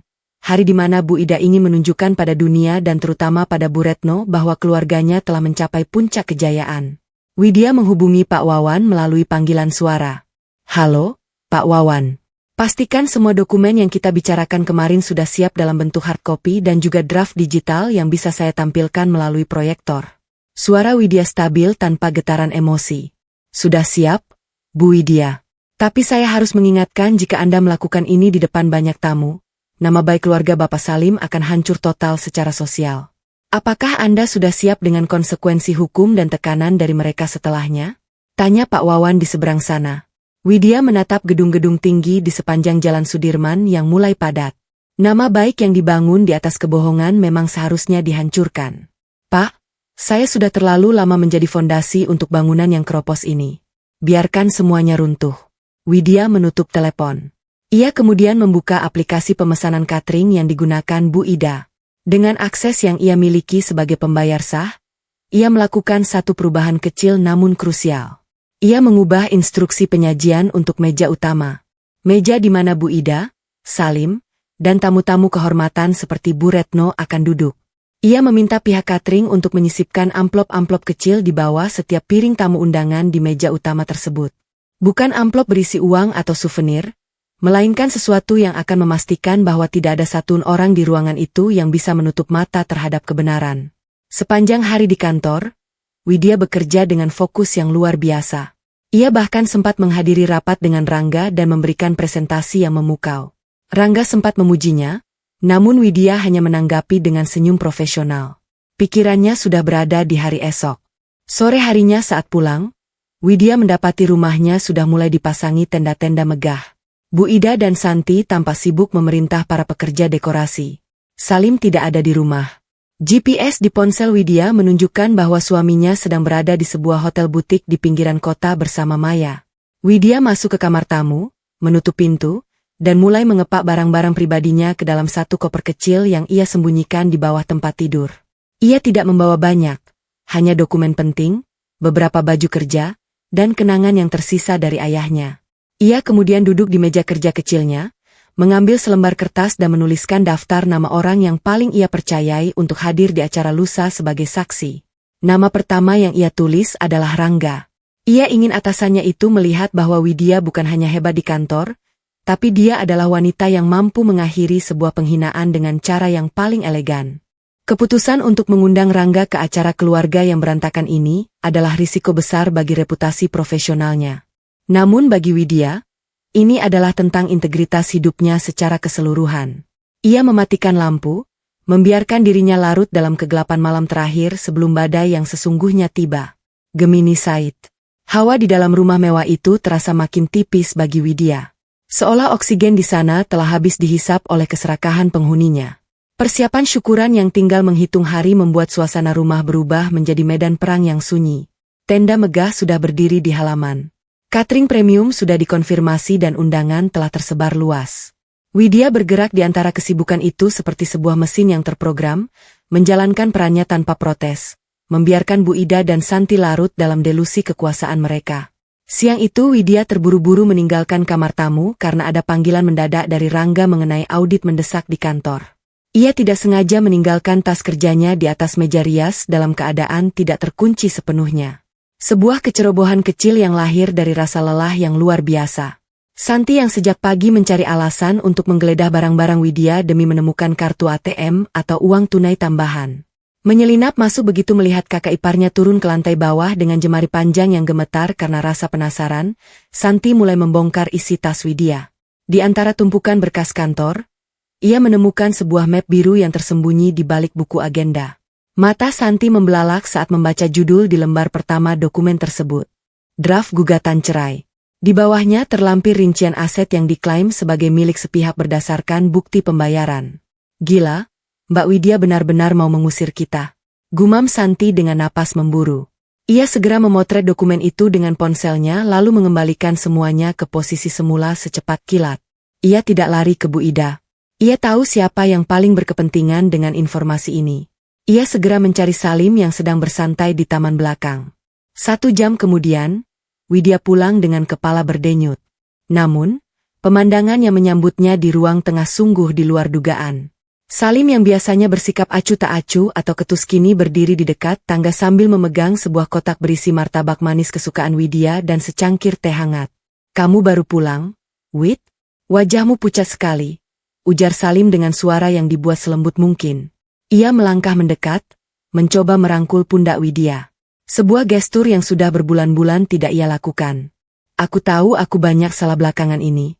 Maaf ya, aku terlalu fokus sama proyek sampai lupa kalau istriku sendiri kelelahan. Widya membeku. Sentuhan Salim terasa seperti sengatan listrik yang tidak menyenangkan. Ia menatap mata suaminya, mencari kejujuran. Namun yang ia temukan hanyalah kilat kecemasan yang ditutupi oleh senyum palsu. Widya teringat pada tasnya. Ia tahu Salim pasti sudah tahu sesuatu. Ada apa ini, Mas? Tumben sekali kamu perhatian. Tanya Widya. Suaranya tetap datar meski jantungnya berdegup kencang. Aku cuma sadar rumah ini dan semua kenyamanan ini tidak ada artinya kalau hubungan kita renggang. Salim terus melancarkan rayuannya sambil menuntun Widya duduk di sofa. Soal syukuran nanti, aku ingin kita tampil kompak sebagai pasangan sukses. Aku sudah siapkan jas seragam buat kita. Kita lupakan semua pertengkaran kemarin ya. Aku janji setelah proyek ini cair, aku akan lebih banyak waktu buat kamu. Widya hanya diam membiarkan Salim terus bicara. Ia merasa mual melihat bagaimana suaminya bisa berbohong dengan begitu fasih. Di saat Salim mengelus tangannya, ponsel Salim yang terletak di meja kopi bergetar.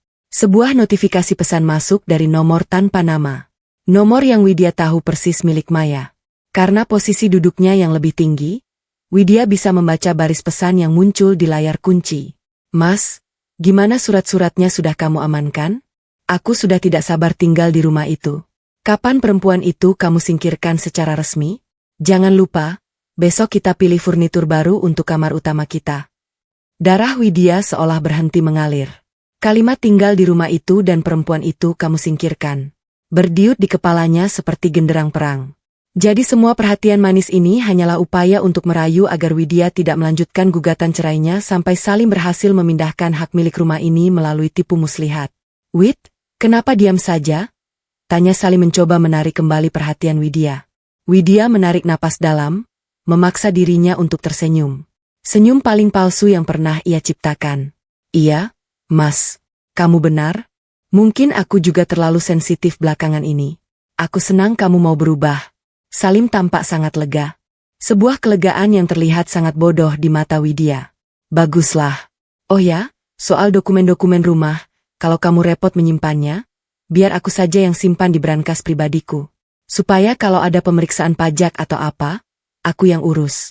Inilah tujuannya, batin Widya. Dia ingin memegang fisik dokumennya.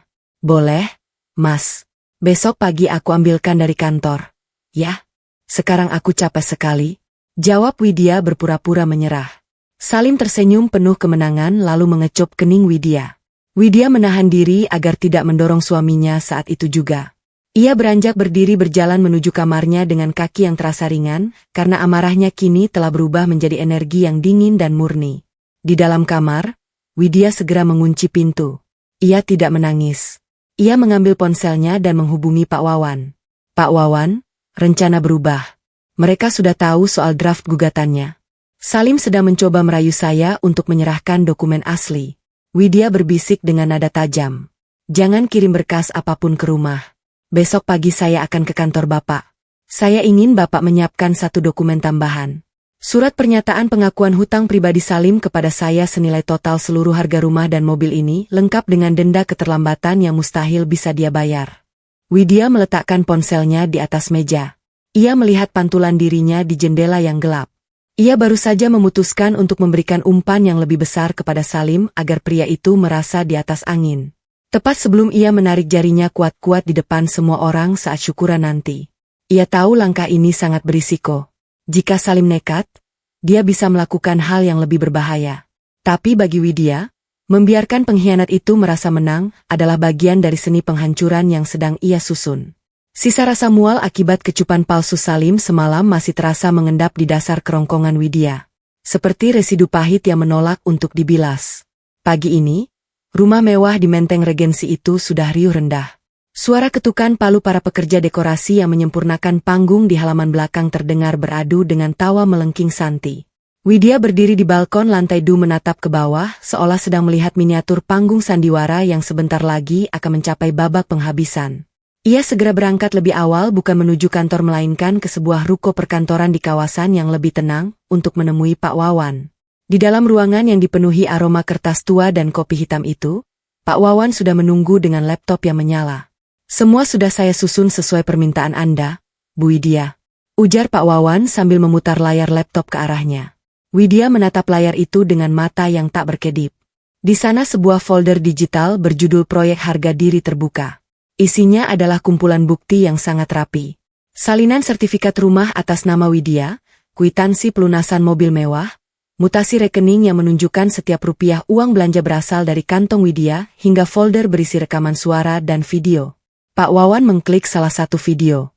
Di sana terlihat Salim sedang merangkul mesra Maya di lobi sebuah hotel. Memamerkan tas belanjaan yang Widya tahu persis dibeli dengan uang daruratnya yang dicuri tempo hari. Suara mereka terdengar jelas melalui speaker laptop. "Tenang saja, Maya. Syukuran besok adalah awal dari akhir bagi Widya. Setelah semua orang percaya rumah ini hasil kerjaku, aku akan memaksa dia menandatangani surat hibah atas nama ibuku. Dia itu lemah. Sedikit ancaman cerai saja sudah membuatnya gemetar."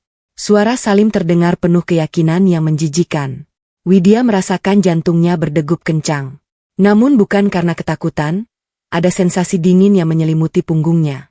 Sebuah kesadaran bahwa pria yang selama 5 tahun ini tidur di sampingnya adalah orang asing yang sangat berbahaya. Buat dalam bentuk presentasi yang otomatis, "Pak." Suara Widya terdengar sangat stabil, hampir tanpa emosi. "Gunakan file yang paling jernih. Saya ingin saat proyektor menyala nanti, tidak ada satupun orang yang bisa menyangkal apa yang mereka lihat. Termasuk wajah selingkuhannya itu." "Sudah siap, Bu. Saya juga sudah menyiapkan draft gugatan cerai resmi dan laporan polisi terkait pencurian uang tunai. Anda hanya tinggal memberikan tanda," jawab Pak Wan. "Tunggu sampai besok malam, Pak. Biarkan mereka terbang setinggi mungkin dulu. Saya ingin melihat seberapa keras mereka akan berteriak saat jatuh nanti." Widya menutup laptop itu dengan gerakan pasti. Saat Widya kembali ke rumah pada sore hari, suasana sudah jauh lebih gila. Di ruang tengah, sofa-sofa mahal telah digeser demi memberi ruang bagi tumpukan tas belanja dari butik seragam ternama. Bu Ida dan Santi tampak sedang mencoba kebaya sutra berwarna emas yang sangat mencolok. "Nah, ini dia sumber uangnya datang," seru Bu Ida tanpa menoleh. Asyik mematut diri di depan cermin besar. "Widya, jangan cemberut begitu. Lihat, Ibu sudah pesan seragam paling mahal buat kita semua. Ibu, Santi, dan tentu saja Salim. Oh, Ibu juga pesankan satu buat kamu, tapi warnanya lebih gelap supaya tidak menyaingi Ibu sebagai tuan rumah." Widya melihat nota yang tergeletak di meja. Matanya memicing, 35 juta rupiah untuk 3 setel pakaian. Dan di bawah nota itu tergeletak kartu kredit cadangan miliknya yang seharusnya tersimpan di laci terkunci di dalam kamar. "Ibu mengambil kartu itu dari kamar Widya?" tanya Widya dengan nada tenang yang mematikan. Santi menyambar pembicaraan sambil sibuk mengagumi bordiran di lengan kebayanya. "Jangan pelit. Kenapa sih? Mbah, ini kan buat acara Mas Salim juga." Mas Salim bilang, "Besok akan banyak relasi penting dan pejabat yang datang. Malu dong kalau ibunya pengusaha sukses cuma pakai baju biasa. Tadi Mbak tidak ada di rumah, kartu Mbak juga tergeletak begitu saja. Jadi ya kami pakai. Lagi pula Mas Salim bilang semua uang Mbak itu milik bersama." Widya menatap kartu kreditnya yang kini terasa kotor. Ia melihat bagaimana Bu Ida dengan bangganya membelai kain sutra itu. Kain yang dibeli dengan hasil keringat Widya yang sering kiali harus pulang larut malam dan melewatkan waktu makan demi mengejar target perusahaan. "Bagus bajunya, Bu," ujar Widya tiba-tiba membuat Bu Ida dan Santi sedikit terkejut karena tidak ada ledakan amarah yang mereka harapkan. "Sangat mewah. Pas sekali untuk dipakai saat semua teman ibu termasuk Bu Retno datang besok." Bu Ida tersenyum lebar. Kepuasan terpancar dari wajahnya yang sudah dipoles riasan mahal. Tentu saja Bu Retno tadi sudah telepon. Dia bilang dia tidak sabar mau lihat rumah pemberian Salim ini. Dia pasti bakal mati kutu melihat kemewahan kita sekarang. Widya hanya tersenyum tipis. Ia berjalan menuju dapur, namun langkahnya terhenti saat melihat Salim masuk dengan wajah ceria, membawa sebuah kotak perhiasan lagi. Salim seolah tidak sadar bahwa Widya sedang mengawasinya. Ia langsung menghampiri ibunya dan menunjukkan sebuah bros berlian yang tentu saja bukan untuk Widya. "Ini buat ibu supaya besok makin bersinar," bisik Salim yang masih bisa didengar Widya. Widya merasakan tangannya gemetar di sisi tubuhnya. Bukan karena sedih, tapi karena ia harus menahan diri agar tidak menghancurkan panggung itu sekarang juga. Ia menyadari satu hal. Bagi mereka, Widya bukan lagi manusia, melainkan sekadar instrumen finansial yang bisa mereka manipulasi sesuka hati. Mereka bahkan tidak repot-repot menyembunyikan keserakahan mereka lagi karena merasa Widya sudah sepenuhnya takluk oleh kasih sayang palsu Salim. Widya masuk ke dalam kamarnya, mengambil ponsel, dan melihat notifikasi pengeluaran kartu kredit yang terus masuk. Ia tidak memblokirnya. Ia justru melakukan hal sebaliknya. Ia menghubungi pihak butik tersebut melalui pesan teks. Halo, saya Widya, pemilik kartu yang tadi digunakan oleh Ibu Ida. Tolong pastikan kwitansi fisik aslinya tidak diberikan kepada mereka sekarang. Simpan kwitansinya dan tolong kirimkan salinan digitalnya ke email saya sekarang juga sebagai bukti transaksi atas nama saya. Setelah menerima balasan konfirmasi dari butik, Widya duduk di tepi tempat tidur. Ia melihat koper kecil yang sudah ia siapkan di bawah ranjang. Ia meraih sebuah amplop putih kecil dari dalam tasnya. Di dalamnya terdapat sebuah kartu akses hotel untuk besok malam. Tempat yang sudah ia pesan sebagai pelarian pertamanya setelah pesta kehancuran itu usai. Keputusan terakhir Widya malam itu adalah mengirimkan sebuah pesan singkat kepada Rangga, atasannya. Pak Rangga, besok malam pukul 19 mohon hadir tepat waktu. Saya ingin Bapak melihat sendiri hasil dari investasi emosional saya selama ini. Saya butuh Bapak sebagai saksi bahwa saya sudah melepaskan semuanya dengan cara yang benar. Widya meletakkan ponselnya dengan posisi layar menghadap ke bawah. Ia mematikan lampu kamar, membiarkan dirinya tenggelam dalam kegelapan yang tenang. Sementara di luar pintu kamarnya, suara tawa dan rencana pamer Bu Ida serta Salim terus bergema merayakan kemenangan semu yang akan segera berakhir dalam waktu kurang dari 24 jam. Kegelapan di dalam kamar tamu itu seolah menjadi satu-satunya kawan karib bagi Widya. Suara tawa Bu Ida dan Santi yang masih sibuk mematut diri dengan kebaya sutra di luar pintu terasa seperti jarum-jarum halus yang menusuk gendang telinganya. Widya menatap ponselnya yang terus menampilkan notifikasi pemakaian kartu kredit. Ratusan ribu untuk riasan kuku, jutaan untuk sepatu, dan entah berapa banyak lagi untuk kemewahan semu lainnya. Namun, rasa sakit yang kemarin sempat membuat dadanya sesak kini telah bermutasi menjadi keheningan yang mematikan. Ia tidak lagi marah karena hartanya dikuras. Ia justru sedang menghitung setiap rupiah itu sebagai harga yang pantas untuk kehancuran mereka besok. Pagi harinya, suasana rumah sudah seperti pasar kelas atas. Karangan bunga ucapan selamat mulai berdatangan berjajar di sepanjang pagar megah yang Widya bayar tunai. Di ruang tengah yang luas, Bu Ida sudah bersiap menerima beberapa tamu pemanasan. Sahabat-sahabat pengajiannya yang ia undang lebih awal untuk memamerkan detail rumah sebelum acara besar besok. Di antara mereka duduk Bu Retno, wanita paruh dengan kacamata berlian yang selalu memiliki senyum sinis dan mata yang sangat teliti. Widya turun ke lantai bawah dengan pakaian santai, bermaksud mengambil air minum. Namun, langkahnya terhenti di balik pilar ruang tamu saat mendengar namanya disebut. Tapi Ida, saya dengar dari menantu saya yang kerja di bank. Salim itu sebenarnya sudah lama tidak aktif di perusahaan lamanya. Suara Burno terdengar tajam, memecah pujian-pujian palsu dari tamu lainnya. Rumah di Menteng Regensi ini harganya puluhan miliar. Apa iya proyek lobi-lobi itu cair secepat ini? Jangan sampai nanti ada orang pajak datang mengetuk pintu loh. Suasana seketika menjadi hening. Bu Ida yang tadinya sedang asyik memamerkan lampu gantung kristal mendadak menegakkan punggungnya. Wajahnya memerah bukan karena malu, melainkan karena kesombongan yang terusik. Retno, kamu ini kalau iri bilang saja. Sahut Bu Ida dengan suara yang sengaja dikeraskan. Salim itu anak emas saya. Dia punya otak brilian yang tidak dimiliki anak orang lain. Dia sudah bekerja keras siang malam, terbang sana-sini, mengurus proyek rahasia yang hasilnya ya rumah ini dan mobil di depan itu. Daripada kamu pusing memikirkan uang Salim, mending kamu nikmati saja kue mahal yang saya pesankan ini. Burno tidak menyerah.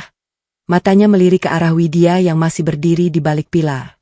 Lalu Widya, dia kan maner senior di perusahaan besar. Pasti dia juga punya andil banyak kan? Bukannya selama ini Widya yang terlihat paling sibuk berangkat pagi pulang malam. Bu Ida tertawa nyaring. Jenis tawa yang membuat ulu hati Widya terasa perih. Widya Allah, Widya itu cuma penumpang yang beruntung. Retno, dia itu cuma maner biasa. Gajinya paling cuma cukup buat beli bedak dan tas kantornya. Dia beruntung punya suami seperti Salim yang mau menampungnya di rumah semegah ini. Kalau bukan karena Salim yang sukses, Widya masih akan tinggal di rumah kecil dengan atap bocor. Dia di sini ya cuma tinggal menikmati fasilitas saja, tidak lebih. Santi yang duduk di samping ibunya ikut menimpali sambil mengunyah camilan. Betul, Bu Retno. Mbak Widya itu malah sering bikin repot Mas Salim. Kadang uang gajinya saja enggak jelas lari kemana.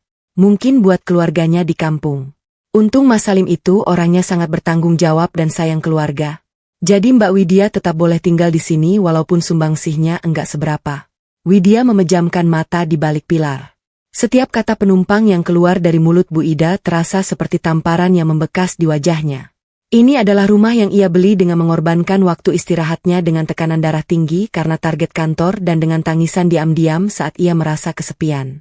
Dan sekarang di depan musuh bebuyutan ibu mertuanya, ia dikurangi harganya hingga menjadi sekadar parasit yang menumpang hidup. Widya menarik napas panjang lalu melangkah keluar dengan wajah tenang yang mustahil ditembus. Ia berjalan melewati kerumunan ibu-ibu itu menuju dapur, seolah tidak mendengar apapun. Widya baru bangun? Tanya Bu Ida dengan nada manis yang dibuat-buat di depan tamu-tamunya. Sudah dari tadi, Bu? Widya cuma lagi cek jadwal catering buat besok. Jawab Widya pendek tanpa menoleh. Bagus, pastikan semua sempurna. Jangan sampai memalukan Mas Salim yang sudah keluar uang banyak buat acara ini, ujar Bu Ida. Memberikan penekanan pada kata keluar uang. Widya masuk ke dapur dan mendapati Salim sedang duduk di sana. Sibuk mengetik pesan di ponselnya dengan senyum-senyum sendiri. Widya tahu suaminya sedang berhubungan dengan Maya. Salim bahkan tidak repot-repot menyembunyikan wajah bahagianya saat Widya masuk. Mas, besok Maya datang? Tanya Widya tiba-tiba membuat Salim tersentak hingga hampir menjatuhkan ponselnya. Iya, dia kan rekan bisnis penting. Ibu juga sudah setuju dia datang sebagai tamu kehormatan. Jawab Salim dengan gugup namun cepat menguasai diri. Kenapa kamu gak suka? Tidak, justru sebaliknya, aku ingin dia datang. Aku ingin dia melihat betapa mewahnya acara yang kamu buat untuk ibu. Widya menatap suaminya dengan sorot mata yang sulit dibaca. Widya kembali ke kamar, namun langkahnya tidak menuju tempat tidur. Ia membuka laptopnya dan menghubungi Pak Wawan melalui video call. Pak Wawan, semua persiapan teknis sudah selesai. Proyektor, suara, dan urutan file. Tanya Widya. Sudah, Bu. Saya sudah berkoordinasi dengan operator sound system yang Ibu sewa secara pribadi. Mereka akan mengganti kabel input video tepat saat Ibu memberikan kode. Terima kasih, Mas Salim. Tapi, Bu, saya melihat Maya memposting sesuatu di media sosialnya. Dia berencana datang dengan gaun yang sangat mencolok. Seolah dia nyonya rumahnya. Widya tersenyum dingin. Biarkan saja. Semakin dia merasa menjadi nyonya rumah, semakin hancur dia besok. Setelah menutup telepon, Widya melakukan sebuah tindakan kecil yang sangat berisiko. Ia mengambil ponsel cadangan yang selama ini ia gunakan untuk memantau GPS mobil, lalu mengetik pesan singkat kepada Maya menggunakan nomor yang tidak dikenal. Maya, saya tahu besok adalah hari besar untukmu dan Salim. Jika kau ingin benar-benar diakui oleh keluarga Salim di depan semua orang, pakailah kalung berlian pemberian Salim itu. Itu adalah kunci agar semua tamu tahu siapa wanita yang sebenarnya paling dicintai oleh pemilik rumah ini. Widya menekan tombol kirim. Ia tahu ini adalah taruhan berbahaya. Jika Maya memberitahu Salim tentang pesan ini, Salim mungkin akan curiga. Namun, Widya sangat mengenal sifat wanita seperti Maya. Ego dan rasa ingin pamer akan mengalahkan kewaspadaannya. Widya meletakkan ponselnya lalu duduk di tepi tempat tidur, menatap kebaya gelap yang diberikan Bu Ida kepadanya. Kebaya yang sengaja dipilih agar ia terlihat seperti pelayan di tengah kerumunan emas. Besok, gumam Widya pada kegelapan. Besok semua orang akan tahu siapa penumpangnya dan siapa pemilik kapalnya. Matahari mulai condong ke barat, membiarkan semburat jingga menyapu tenda dekoratif putih yang menutupi seluruh halaman luas rumah mewah di Menteng Regensi. Aroma melati dan sedap malam beradu dengan wangi masakan premium dari catering nomor 1 yang dipesan menggunakan tabungan Widya. Di tengah kemeriahan itu, Widya berdiri di sudut teras mengenakan kebaya berwarna biru tua yang sangat gelap, hampir menyerupai hitam. Pilihan warna itu disengaja oleh Bu Ida agar Widya tampak seperti bayangan di balik kemilau emas kebaya yang dikenakan oleh ibu mertuanya, Santi dan tentu saja Salim. Widya menatap tamu-tamu yang mulai berdatangan dengan pandangan yang sulit diartikan. Ia merasa seperti hantu yang mengawasi pemakamannya sendiri, atau mungkin pesta penghancuran yang ia susun dengan tangan gemetar. Di antara kerumunan tamu, ia melihat Bu Retno masuk dengan langkah angkuh. Matanya langsung memindai setiap detail rumah dengan penuh selidik. Namun, yang membuat napas Widya sedikit tertahan adalah kehadiran seorang pria dengan setelan jas abu-abu gelap yang melangkah masuk dengan wibawa yang tenang. Itu Rangga. Atasannya itu datang memenuhi undangannya.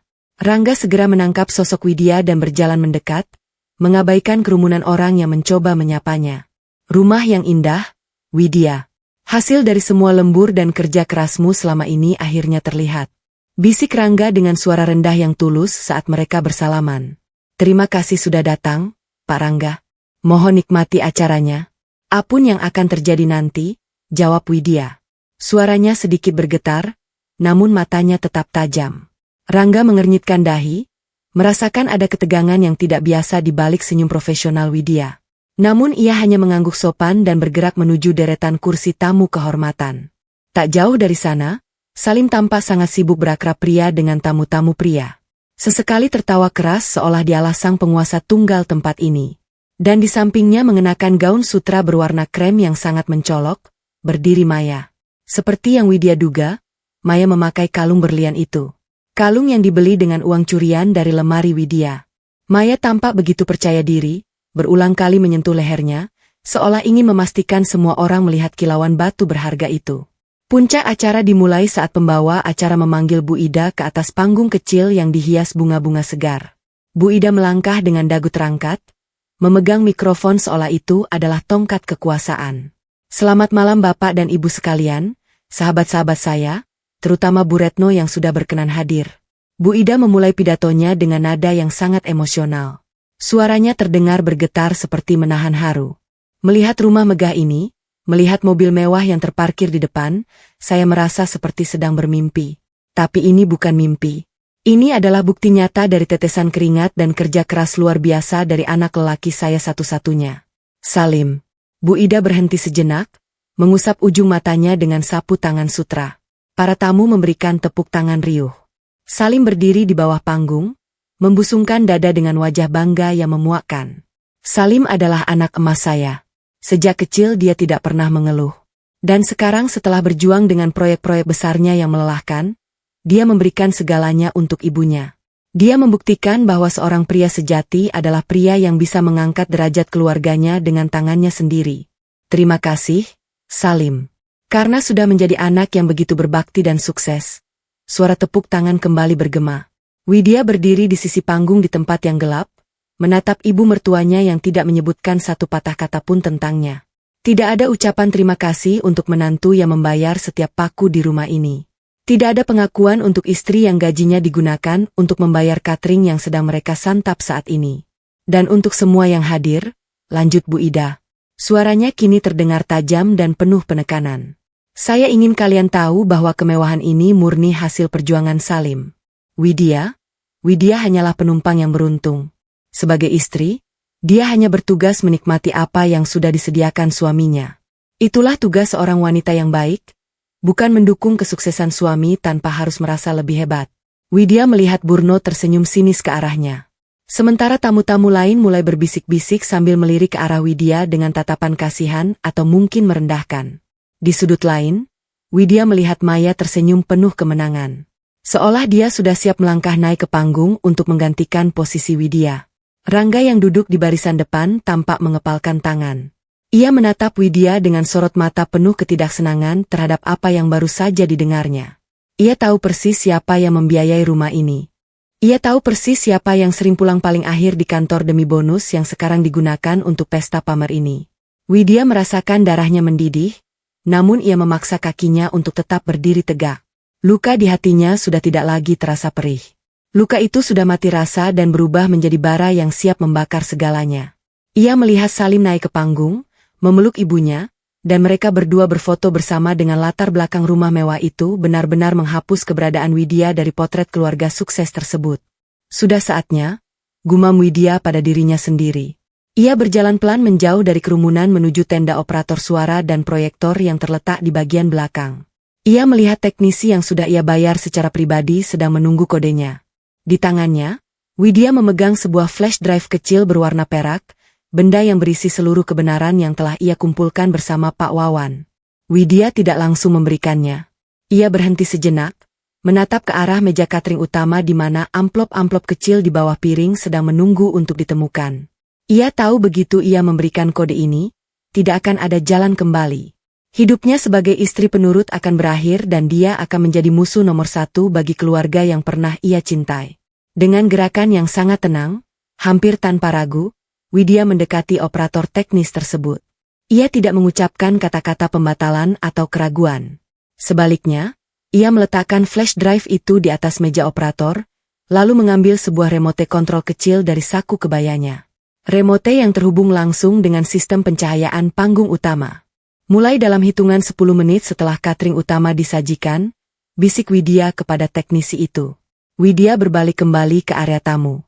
Ia mengambil segelas air mineral, meminumnya hingga tandas, lalu berjalan menuju tempat Salim dan Maya sedang berdiri berbincang mesra di bawah lampu taman. Ia harus memastikan dirinya berada di titik pusat saat badai itu meledak agar ia bisa melihat ekspresi mereka dari jarak paling dekat. Tepuk tangan riuh merendahkan martabat Widya hingga ke titik nadir. Ia berdiri diam di sisi panggung, menatap bayangannya sendiri yang panjang di atas lantai marmer. Lantai yang ia cicil dengan keringat, namun kini diklaim oleh ibu mertuanya sebagai hasil tetesan keringat. Salim. Bu Ida masih berdiri di sana, membusungkan dada dengan kebaya emasnya.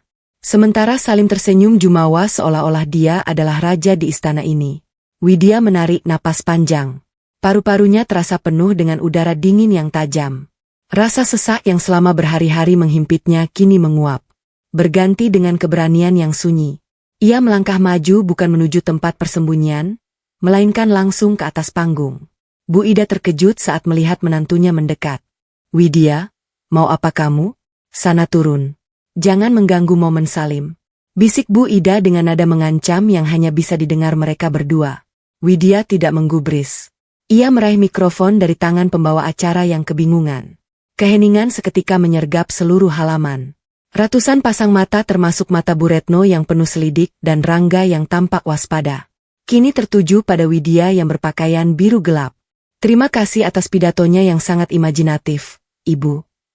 Suara Widya menggema melalui pengeras suara, tenang namun berwibawa. Ibu, benar, rumah dan mobil ini memang hasil dari tetesan keringat yang sangat deras. Namun, mari kita lihat keringat siapa yang sebenarnya membasahi lantai ini. Widya memberikan isyarat kecil pada operator di belakang. Seketika lampu taman meredup dan layar proyektor besar di belakang panggung menyala. Selide pertama muncul foto sertifikat rumah asli. Nama yang tertera di sana bukan Salim, melainkan Widya Paramita. Di bawahnya terlampir riwayat transfer bank dari rekening pribadi Widya ke pihak pengembang selama 3 tahun terakhir. Ini adalah sertifikat asli rumah ini. Saya adalah pemilik tunggalnya, ujar Widya. Dan ini Widya menekan tombol di tangannya. Adalah bukti pembayaran mobil SUV putih di depan. Semuanya lunas menggunakan bonus tahunan saya di bawah arahan Pak Rangga. Atasan saya yang juga hadir di sini. Gumam terkejut menjalar seperti api di antara para tamu. Bu Retno menutup mulutnya dengan tangan. Matanya berbinar melihat drama yang jauh lebih besar dari yang ia bayangkan. Bu Ida mulai gemetar. Wajahnya yang tadi cerah kini pucat pasi. Widya, hentikan omong kosong ini. Kamu mencuri dokumen itu. Teriak Salim mencoba naik ke panggung. Namun Rangga berdiri dari kursinya di barisan depan. Salim. Suara Rangga yang berat menghentikan langkah Salim. Saya sudah mengenal Widya selama bertahun-tahun sebagai manajer terbaik saya. Saya tahu persis berapa penghasilannya. Sebaliknya, saya tahu kamu sudah lama menganggur dan tidak pernah memiliki proyek besar apapun. Kebohonganmu memalukan. Wajah Salim memerah padam. Ia menatap ke arah kerumunan, mencari pembelaan. Namun yang ia temukan hanyalah tatapan menghina. Widya tidak berhenti di situ. Tapi ada satu hal yang ibu benar. Sim memang sangat sibuk belakangan ini. Mari kita lihat proyek rahasianya. Layar berganti. Sebuah video diputar. Gambar yang sedikit buram, namun jelas menunjukkan Salim sedang merangkul Maya di depan sebuah butik perhiasan. Video itu berlanjut dengan rekaman suara yang diambil Widya di rumah. Suara Salim yang berjanji pada Maya akan mengusir Widya setelah rumah ini dibalik nama. Maya, silakan tunjukkan kalung berlian yang kamu pakai sekarang. Widya menunjuk ke arah Maya yang berdiri membeku di sudut. Itu dibeli dengan uang darurat untuk pengobatan ibu saya yang dicuri oleh Salim dari lemari saya 2 hari yang lalu. Semua mata kini tertuju pada Maya.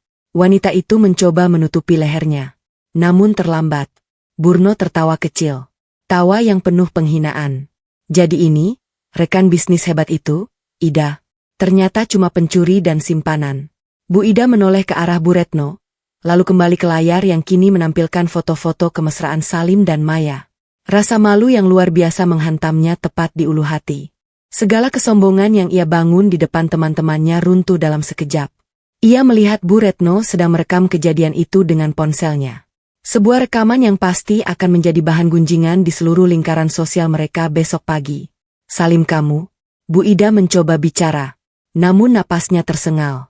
Ia melihat ke sekeliling, ke arah rumah megah yang ternyata bukan miliknya, ke arah menantunya yang kini berdiri tegak sebagai hakim, dan ke arah anaknya yang tertunduk seperti pecundang. Dunia Bu Ida seolah berputar. Kegelapan menyergap pandangannya saat ia kehilangan keseimbangan dan jatuh pingsan tepat di atas panggung di depan kaki Widya. Santi berteriak histeris mencoba menolong ibunya. Sementara para tamu mulai gaduh dan beberapa memilih untuk pergi karena suasana yang terlalu panas. Widya menaruh mikrofon itu di atas meja kecil dengan gerakan yang sangat lembut. Ia turun dari panggung melewati Salim yang masih terpaku dan berjalan menuju Rangga. Terima kasih sudah menjadi saksi, Pak. Bisik Widya. Apa yang akan kamu lakukan sekarang, Wid? Tanya Rangga khawatir. Widya tidak menjawab secara langsung. Ia melihat ke arah gerbang rumahnya yang masih dipenuhi karangan bunga palsu. Ia merogoh tasnya dan mengeluarkan sebuah benda yang ia siapkan sejak pagi. Kunci gembok rantai baru yang besar. Widya berjalan menuju gerbang depan. Mengabaikan teriakan Santi yang memanggil ambulans atau makian Salim yang masih berusaha menyelamatkan harga dirinya yang sudah hancur. Dengan gerakan pasti, ia merantai gerbang utama rumah tersebut dari dalam. Sebuah tindakan yang secara simbolis dan fisik mengunci akses siapapun untuk masuk atau keluar tanpa izinnya. Ia kemudian mengeluarkan ponselnya dan menelepon Pak Wawan. Pak Wawan, sekarang panggil tim keamanan swasta yang sudah kita kontrak. Saya ingin mereka berdiri di depan gerbang ini dalam 5 menit dan pastikan truk derek sudah di depan untuk mengambil mobil putih itu malam ini juga. Widya menutup teleponnya. Ia tahu tindakan mengunci tamu-tamu di dalam rumah ini selama beberapa menit sebelum tim keamanan datang adalah risiko hukum yang besar. Namun ia merasa perlu memastikan bahwa sebelum malam ini berakhir, tidak ada satupun barang berharga di rumah ini yang bisa dibawa lari oleh Salim atau Santi di tengah kekacauan ini. Ia berdiri di balik jeruji gerbang, menatap rumah mewahnya yang kini terasa dingin, menunggu badai terakhir mereda. Suara rantai besi yang beradu dengan pagar besar itu masih berdenting di telinga Widya. Sebuah bunyi yang menandakan berakhirnya sebuah sandiwara panjang. Malam itu, halaman rumah mewah di Menteng Regensi yang tadinya riuh dengan musik dan puji-pujian palsu mendadak berubah menjadi panggung kehampaan. Para tamu telah pulang dengan membawa cerita paling panas tahun ini, meninggalkan sisa-sisa catering mahal yang kini mendingin, sedingin hati Widya yang telah membeku. Di tengah halaman, Bu Ida baru saja siuman. Ia duduk di kursi taman dengan napas tersengal. Wajahnya yang tadi dipoles riasan mahal kini luntur oleh keringat dingin dan air mata kehinaan. Di sampingnya, Salim berdiri mematung dengan bahu yang merosot. Sementara Santi terisak-isak sambil memegang ponselnya yang terus bergetar karena pesan-pesan hujatan dari grup pengajian dan teman-temannya. Widya melangkah mendekati mereka. Langkah kakinya yang mantap di atas lantai marmer terdengar seperti lonceng kematian bagi kenyamanan mereka. Di belakang Widya, 2 pria berseragam keamanan swasta berdiri tegap. Sementara Pak Wawan memegang map hitam berisi dokumen-dokumen yang akan segera mengubah hidup keluarga itu selamanya. Widya suara Salim terdengar serak, mencoba mencari sisa-sisa kelemahan di mata istrinya. Kamu tidak bisa melakukan ini. Aku suamimu. Ini urusan rumah tangga. Jangan libatkan orang luar atau polisi. Widya menatap Salim dengan sorot mata yang kosong. Rumah tangga kita sudah mati sejak kamu mencuri uang ibuku untuk membelikan kalung wanita lain. Salim. Dan jangan sebut dirimu pemilik rumah ini lagi. Kamu adalah orang asing yang masuk tanpa izin ke propertiku. Widya, ibu minta maaf. Bu Ida tiba-tiba bersimpuh di kaki Widya. Tangannya yang gemetar mencoba meraih ujung kebaya biru tua itu. Ibu hilaf. Ibu cuma mau pamer sedikit ke Bu Retno. Jangan usir kami malam-malam begini. Kemana kami harus pergi? Widya menarik kakinya dengan perlahan, menghindari sentuhan yang kini terasa seperti racun baginya. Ibu tidak minta maaf karena menyesal telah menyakiti saya. Ibu minta maaf karena ibu baru saja kehilangan fasilitas mewah ini. Kemana ibu pergi? Ibu punya rumah lama di pinggiran kota yang selama ini ibu benci. Bukan? Silakan kembali ke sana. Tapi rumah itu sudah reot. Wait, atapnya bocor, lingkungannya kumuh. Teriak Santi di sela tangisnya. Mbak tega melihat kami susah. Kalian yang memilih untuk hidup dari keringat orang yang kalian sebut penumpang. Sahut Widya tajam. Malam ini kalian keluar dari sini. Hanya bawa baju yang kalian pakai dan pakaian pribadi secukupnya. Barang-barang yang dibeli menggunakan kartu kreditku akan tetap di sini sebagai jaminan atas uang tunai yang Salim curi. Salim mencoba memberontak, namun petugas keamanan segera menghalangi langkahnya. Di gerbang, sebuah taksi daring sudah menunggu. Taksi yang dipesan oleh Widya. Tidak ada mobil putih mewah. Mobil itu sudah dinaikkan ke atas truk derek oleh tim Pak Wawan untuk diamankan sebagai aset sengketa. Dengan wajah tertunduk dan diiringi tatapan sinis para tetangga yang masih menonton dari balik pagar rumah mereka masing-masing. Bu Ida, Salim, dan Santi melangkah keluar dari gerbang Menteng Regensi. Bu Ida menutupi wajahnya dengan sapu tangan, menghindari kilatan lampu ponsel tetangga yang merekam kepulangan mereka yang menyedihkan. Mereka kembali ke rumah lama mereka. Sebuah bangunan kecil di gang sempit yang selama ini mereka lupakan keberadaannya. 1 bulan kemudian, Widya duduk di kantor Pak Wawan. Di depannya tergeletak akta cerai resmi yang baru saja disahkan pengadilan. Prosesnya berjalan cepat karena bukti perselingkuhan dan penipuan finansial yang diajukan Widya tidak bisa dibantah oleh Salim. Salim tidak mengajukan banding. Bu Widya, ujar Pak Wawan sambil menyerahkan dokumen tersebut. Keluarga mereka sedang dalam kondisi sulit. Bu Retno menyebarkan video syukuran itu ke seluruh relasi sosial mereka. Salim tidak bisa mendapatkan pekerjaan di Manaun dan kabarnya Maya pun sudah meninggalkannya setelah tahu Salim tidak punya apa-apa lagi.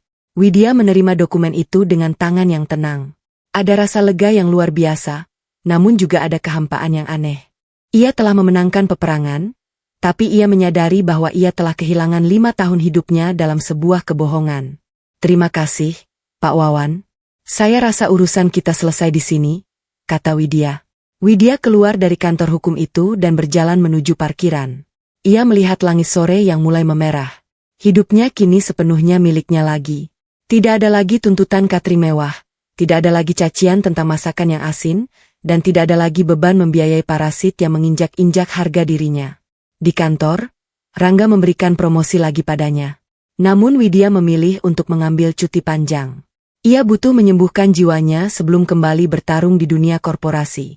Sesampainya di rumah mewah di Menteng Regensi, Widya tidak masuk ke dalam. Ia berdiri di halaman, menatap bangunan megah itu. Rumah ini adalah lambang kemenangannya, tapi setiap sudutnya kini mengingatkannya pada penghinaan. Ia teringat wajah Bu Ida yang bangga saat menghinanya di depan Bu Retno. Ia teringat tawa Salim saat bersama Maya. Rumah ini terlalu luas untuk satu orang yang sedang terluka. Widya mengambil ponselnya dan menghubungi seorang agen properti. Halo, Pak. Saya ingin menjual rumah saya di Menteng Regensi. Ya, sekarang juga. Jual di bawah harga pasar jika perlu. Saya ingin prosesnya cepat. Keputusan itu adalah risiko besar. Menjual aset utama saat kondisi ekonomi belum stabil adalah langkah yang bisa dianggap gegabah oleh rekan-rekannya. Namun bagi Widya, rumah ini adalah monumen rasa sakit. Ia memutuskan untuk menggunakan sebagian besar uang hasil penjualannya untuk membangun panti jompo dan rumah singgah di kampung halamannya. Sebuah janji yang pernah ia bisikkan pada almarhum ayahnya. Widya masuk ke dalam rumah hanya untuk mengambil 1 koper kecil berisi barang-barangnya yang paling berharga. Ia tidak menoleh lagi saat mengunci pintu besar itu. Namun saat ia melangkah menuju mobilnya, sebuah pesan masuk di ponselnya. Itu dari nomor tak dikenal. Widya, ibu sakit. Kami tidak punya uang untuk menebus obat. Tolonglah. Setidaknya sekali ini saja sebagai tanda baktimu yang dulu. Widya menatap pesan itu lama. Jarinya bergetar di atas layar. Rasa kasihan yang selama ini menjadi kelemahannya mulai merayap kembali. Namun, ia teringat pada rekaman suara di mana Bu Ida tertawa saat membahas rencana untuk menyingkirkannya. Widya tidak membalas pesan itu. Ia memblokir nomor tersebut lalu melemparkan ponselnya ke kursi penumpang. Ia menyalakan mesin mobil dan perlahan meninggalkan kompleks perumahan elit itu. Saat ia berkendara di jalan raya, sebuah tekanan batin baru muncul. Ia merasa bebas, tapi ia juga merasa takut. Takut bahwa suatu hari nanti hatinya akan kembali melunak dan ia akan terjebak dalam siklus kebaikan yang disalahgunakan lagi. Ia menyadari bahwa musuh terbesarnya bukanlah Salim atau Bu Ia, melainkan keinginannya sendiri untuk terus menjadi orang baik di mata orang yang salah. Widya memutar kemudi menuju arah luar kota menuju rumah ibunya yang sederhana di desa. Ia telah membuang rumah mewahnya, tapi ia baru saja mulai membangun kembali fondasi di dalam dirinya yang telah hancur. Ia tahu perjalanan ini akan panjang dan keputusan untuk memutus total hubungan dengan keluarga Salim. Bahkan saat mereka memohon bantuan medis akan menjadi beban moral yang akan menghantuinya setiap malam. Namun itu adalah harga yang harus ia bayar untuk sebuah ketenangan yang sejati. Kisah Widya memberikan kita pelajaran berharga bahwa ketulusan tanpa batasan seringkali menjadi celah bagi orang lain untuk melakukan eksploitasi. Jangan pernah membiarkan diri Anda merasa seperti penumpang di atas kapal yang Anda bangun sendiri dengan keringat, air mata, dan kerja keras. Kesetiaan kepada keluarga atau pasangan adalah hal yang mulia. Namun ia harus berjalan beriringan dengan penghormatan yang setara. Jika pengabdian Anda hanya dianggap sebagai kewajiban finansial dan keberadaan Anda terus-menerus direndahkan, maka melepaskan diri bukanlah sebuah kegagalan, melainkan bentuk tertinggi dari mencintai diri sendiri. Ingatlah bahwa harga diri Anda tidak ditentukan oleh seberapa banyak Anda memberi, melainkan oleh keberanian Anda untuk menetapkan batas saat martabat Anda mulai dipertaruhkan. Terima kasih telah setia mengikuti setiap babak penuh emosi dalam perjalanan Widya hingga mencapai garis finishnya. Semoga alur cerita ini tidak hanya menjadi hiburan, tetapi juga menjadi refleksi bagi kita semua untuk selalu menjaga integritas dan tidak membiarkan siapapun memadamkan api perjuangan hidup kita. Tetaplah menjadi pribadi yang tangguh, bijak dalam berbagi, dan selalu berani berdiri di atas kaki sendiri. Sampai jumpa di narasi-narasi dramatis berikutnya, yang penuh makna. Salam hangat dan tetaplah bersinar.